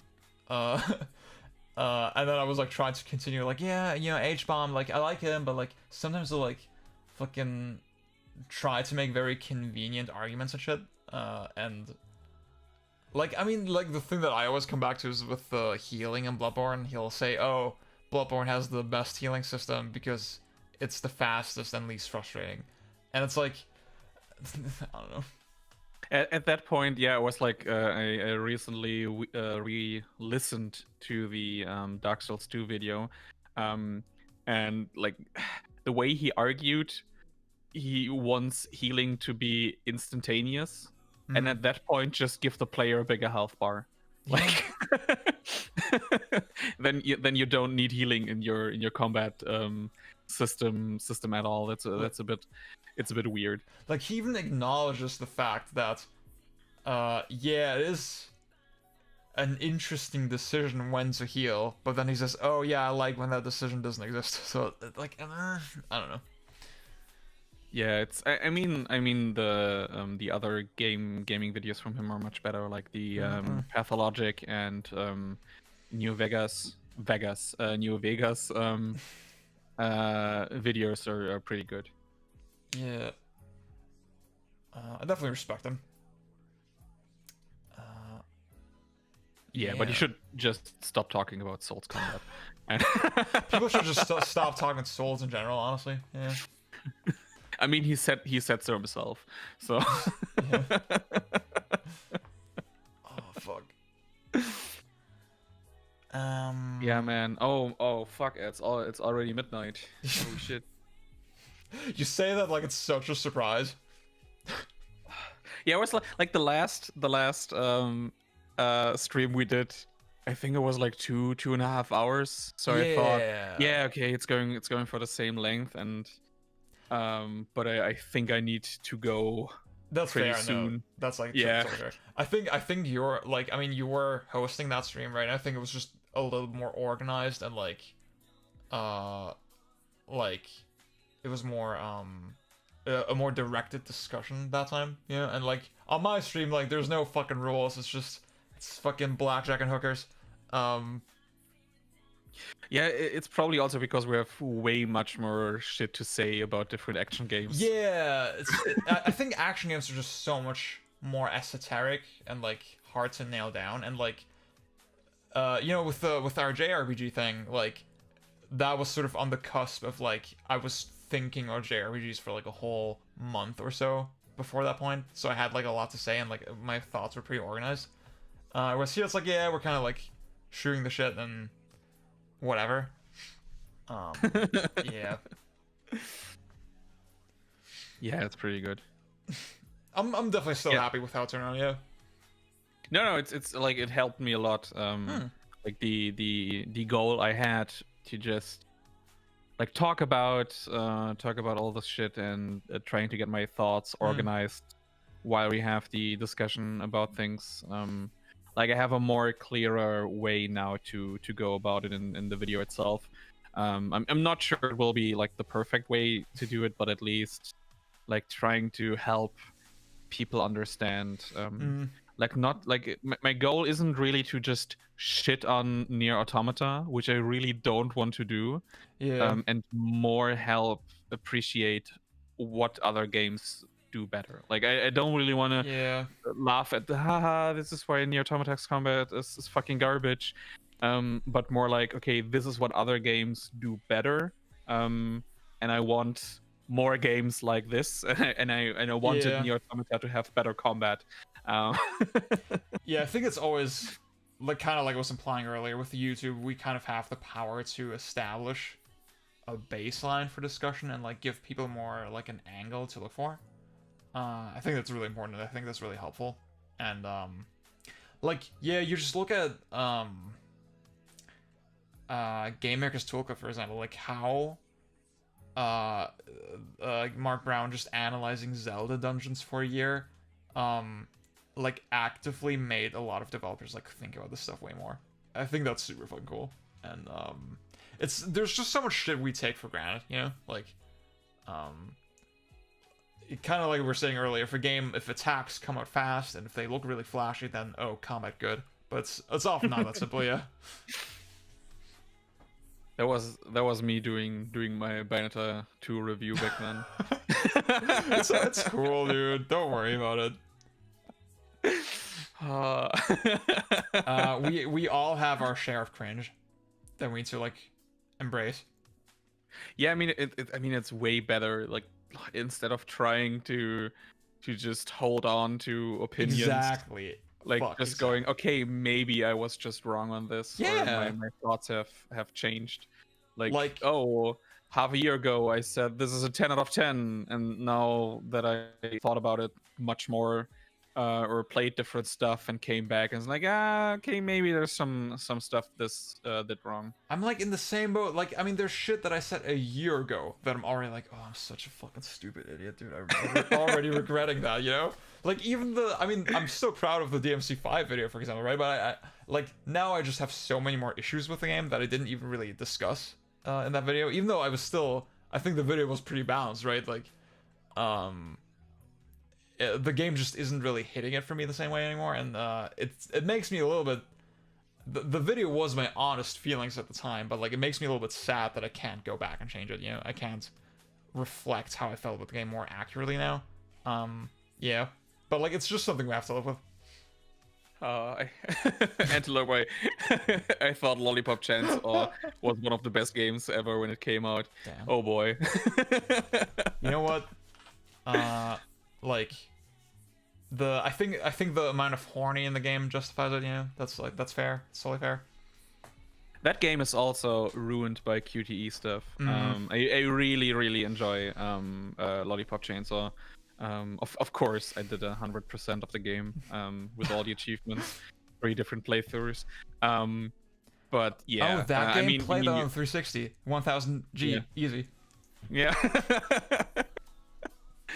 I mean, it's just like coming back to certain stuff. I mean, the best is when the more you think about a game, the more you play it, that you just find new stuff to love about it. Yeah.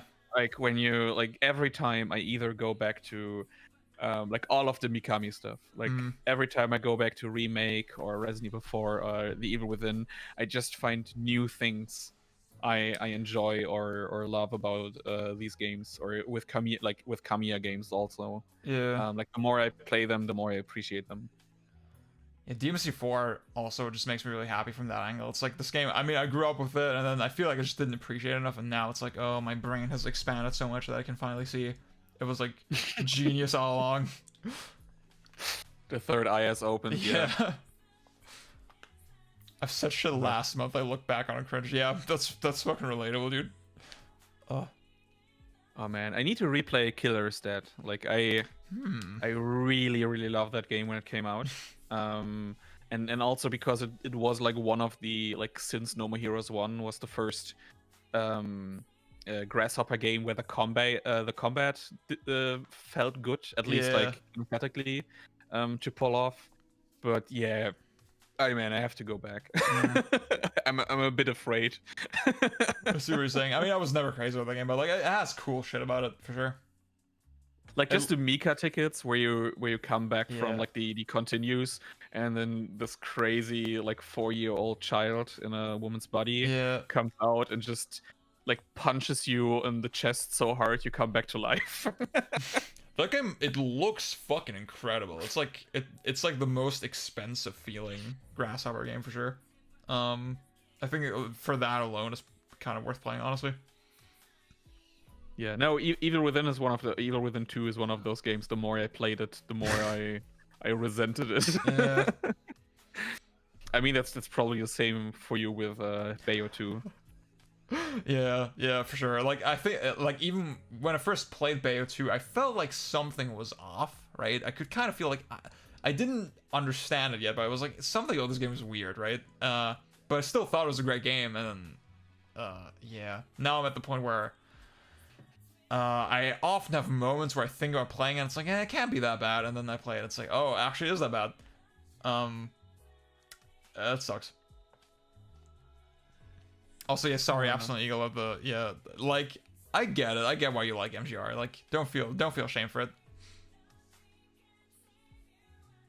Never feel shame for the stuff you like. Yeah.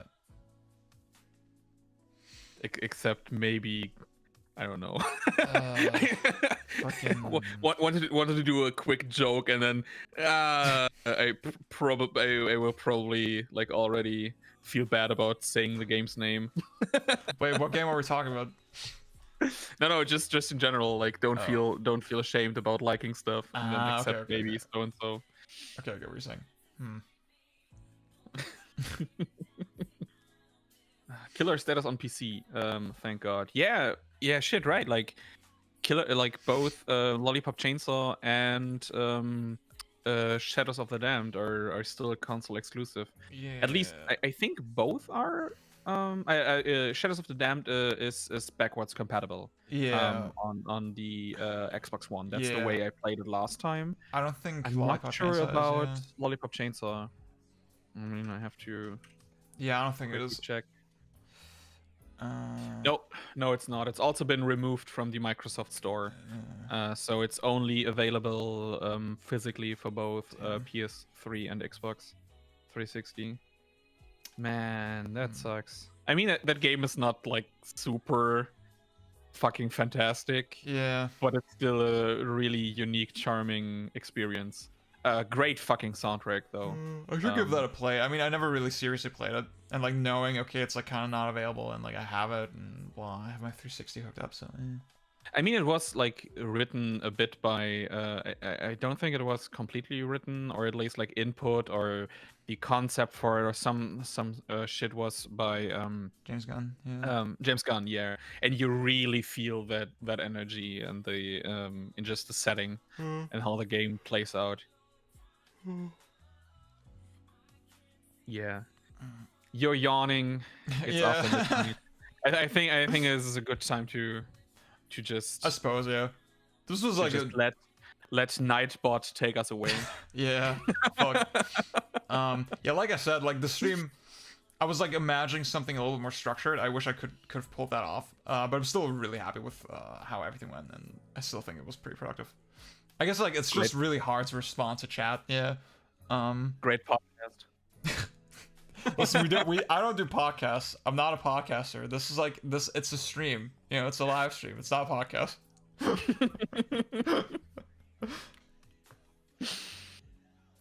Oh boy.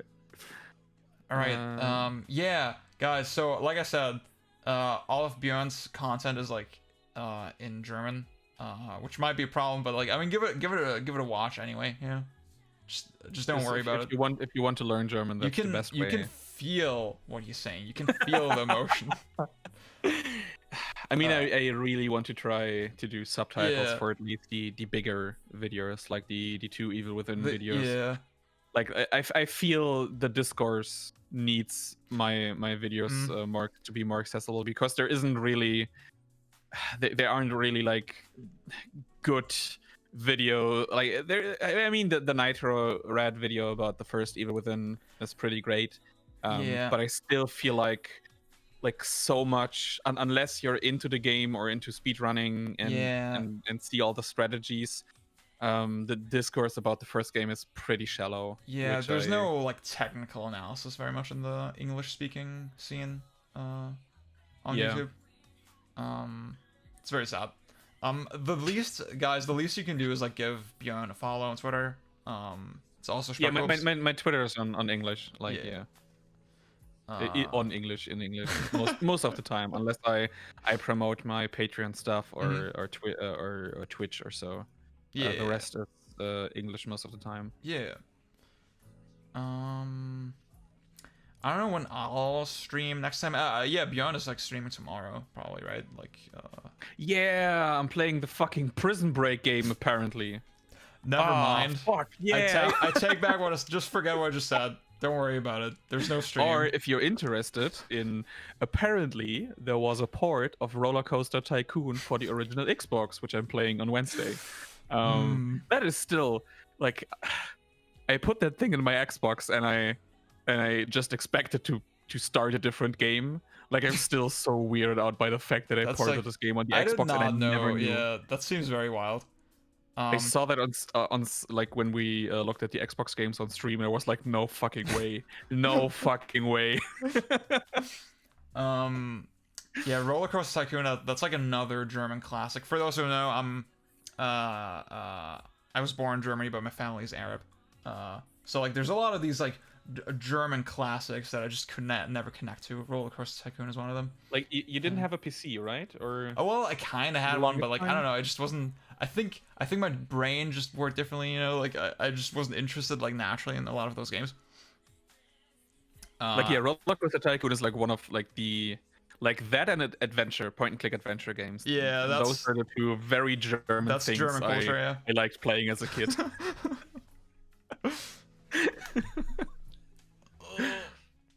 All right. Yeah, I guess we're gonna call it now. Yeah. You can. I guess you can. Yeah. I mean, I have some links here on the screen as well if you want to keep up with the other shit I'm doing. You can follow me on Twitter under the same name, and also I write mini game reviews on Backlogged as well if you're into that.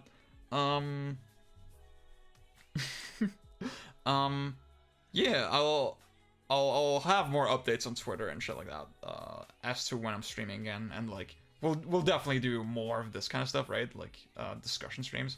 I think it's working really well. Yeah, that's fucking fantastic. Also, let's play Monster Hunter on stream. Yeah, fuck. All right. I'm gonna hit the stop streaming button now. I'm gonna hit the fucking button. I'm gonna do it. Okay. See you guys. Bye bye. Bye.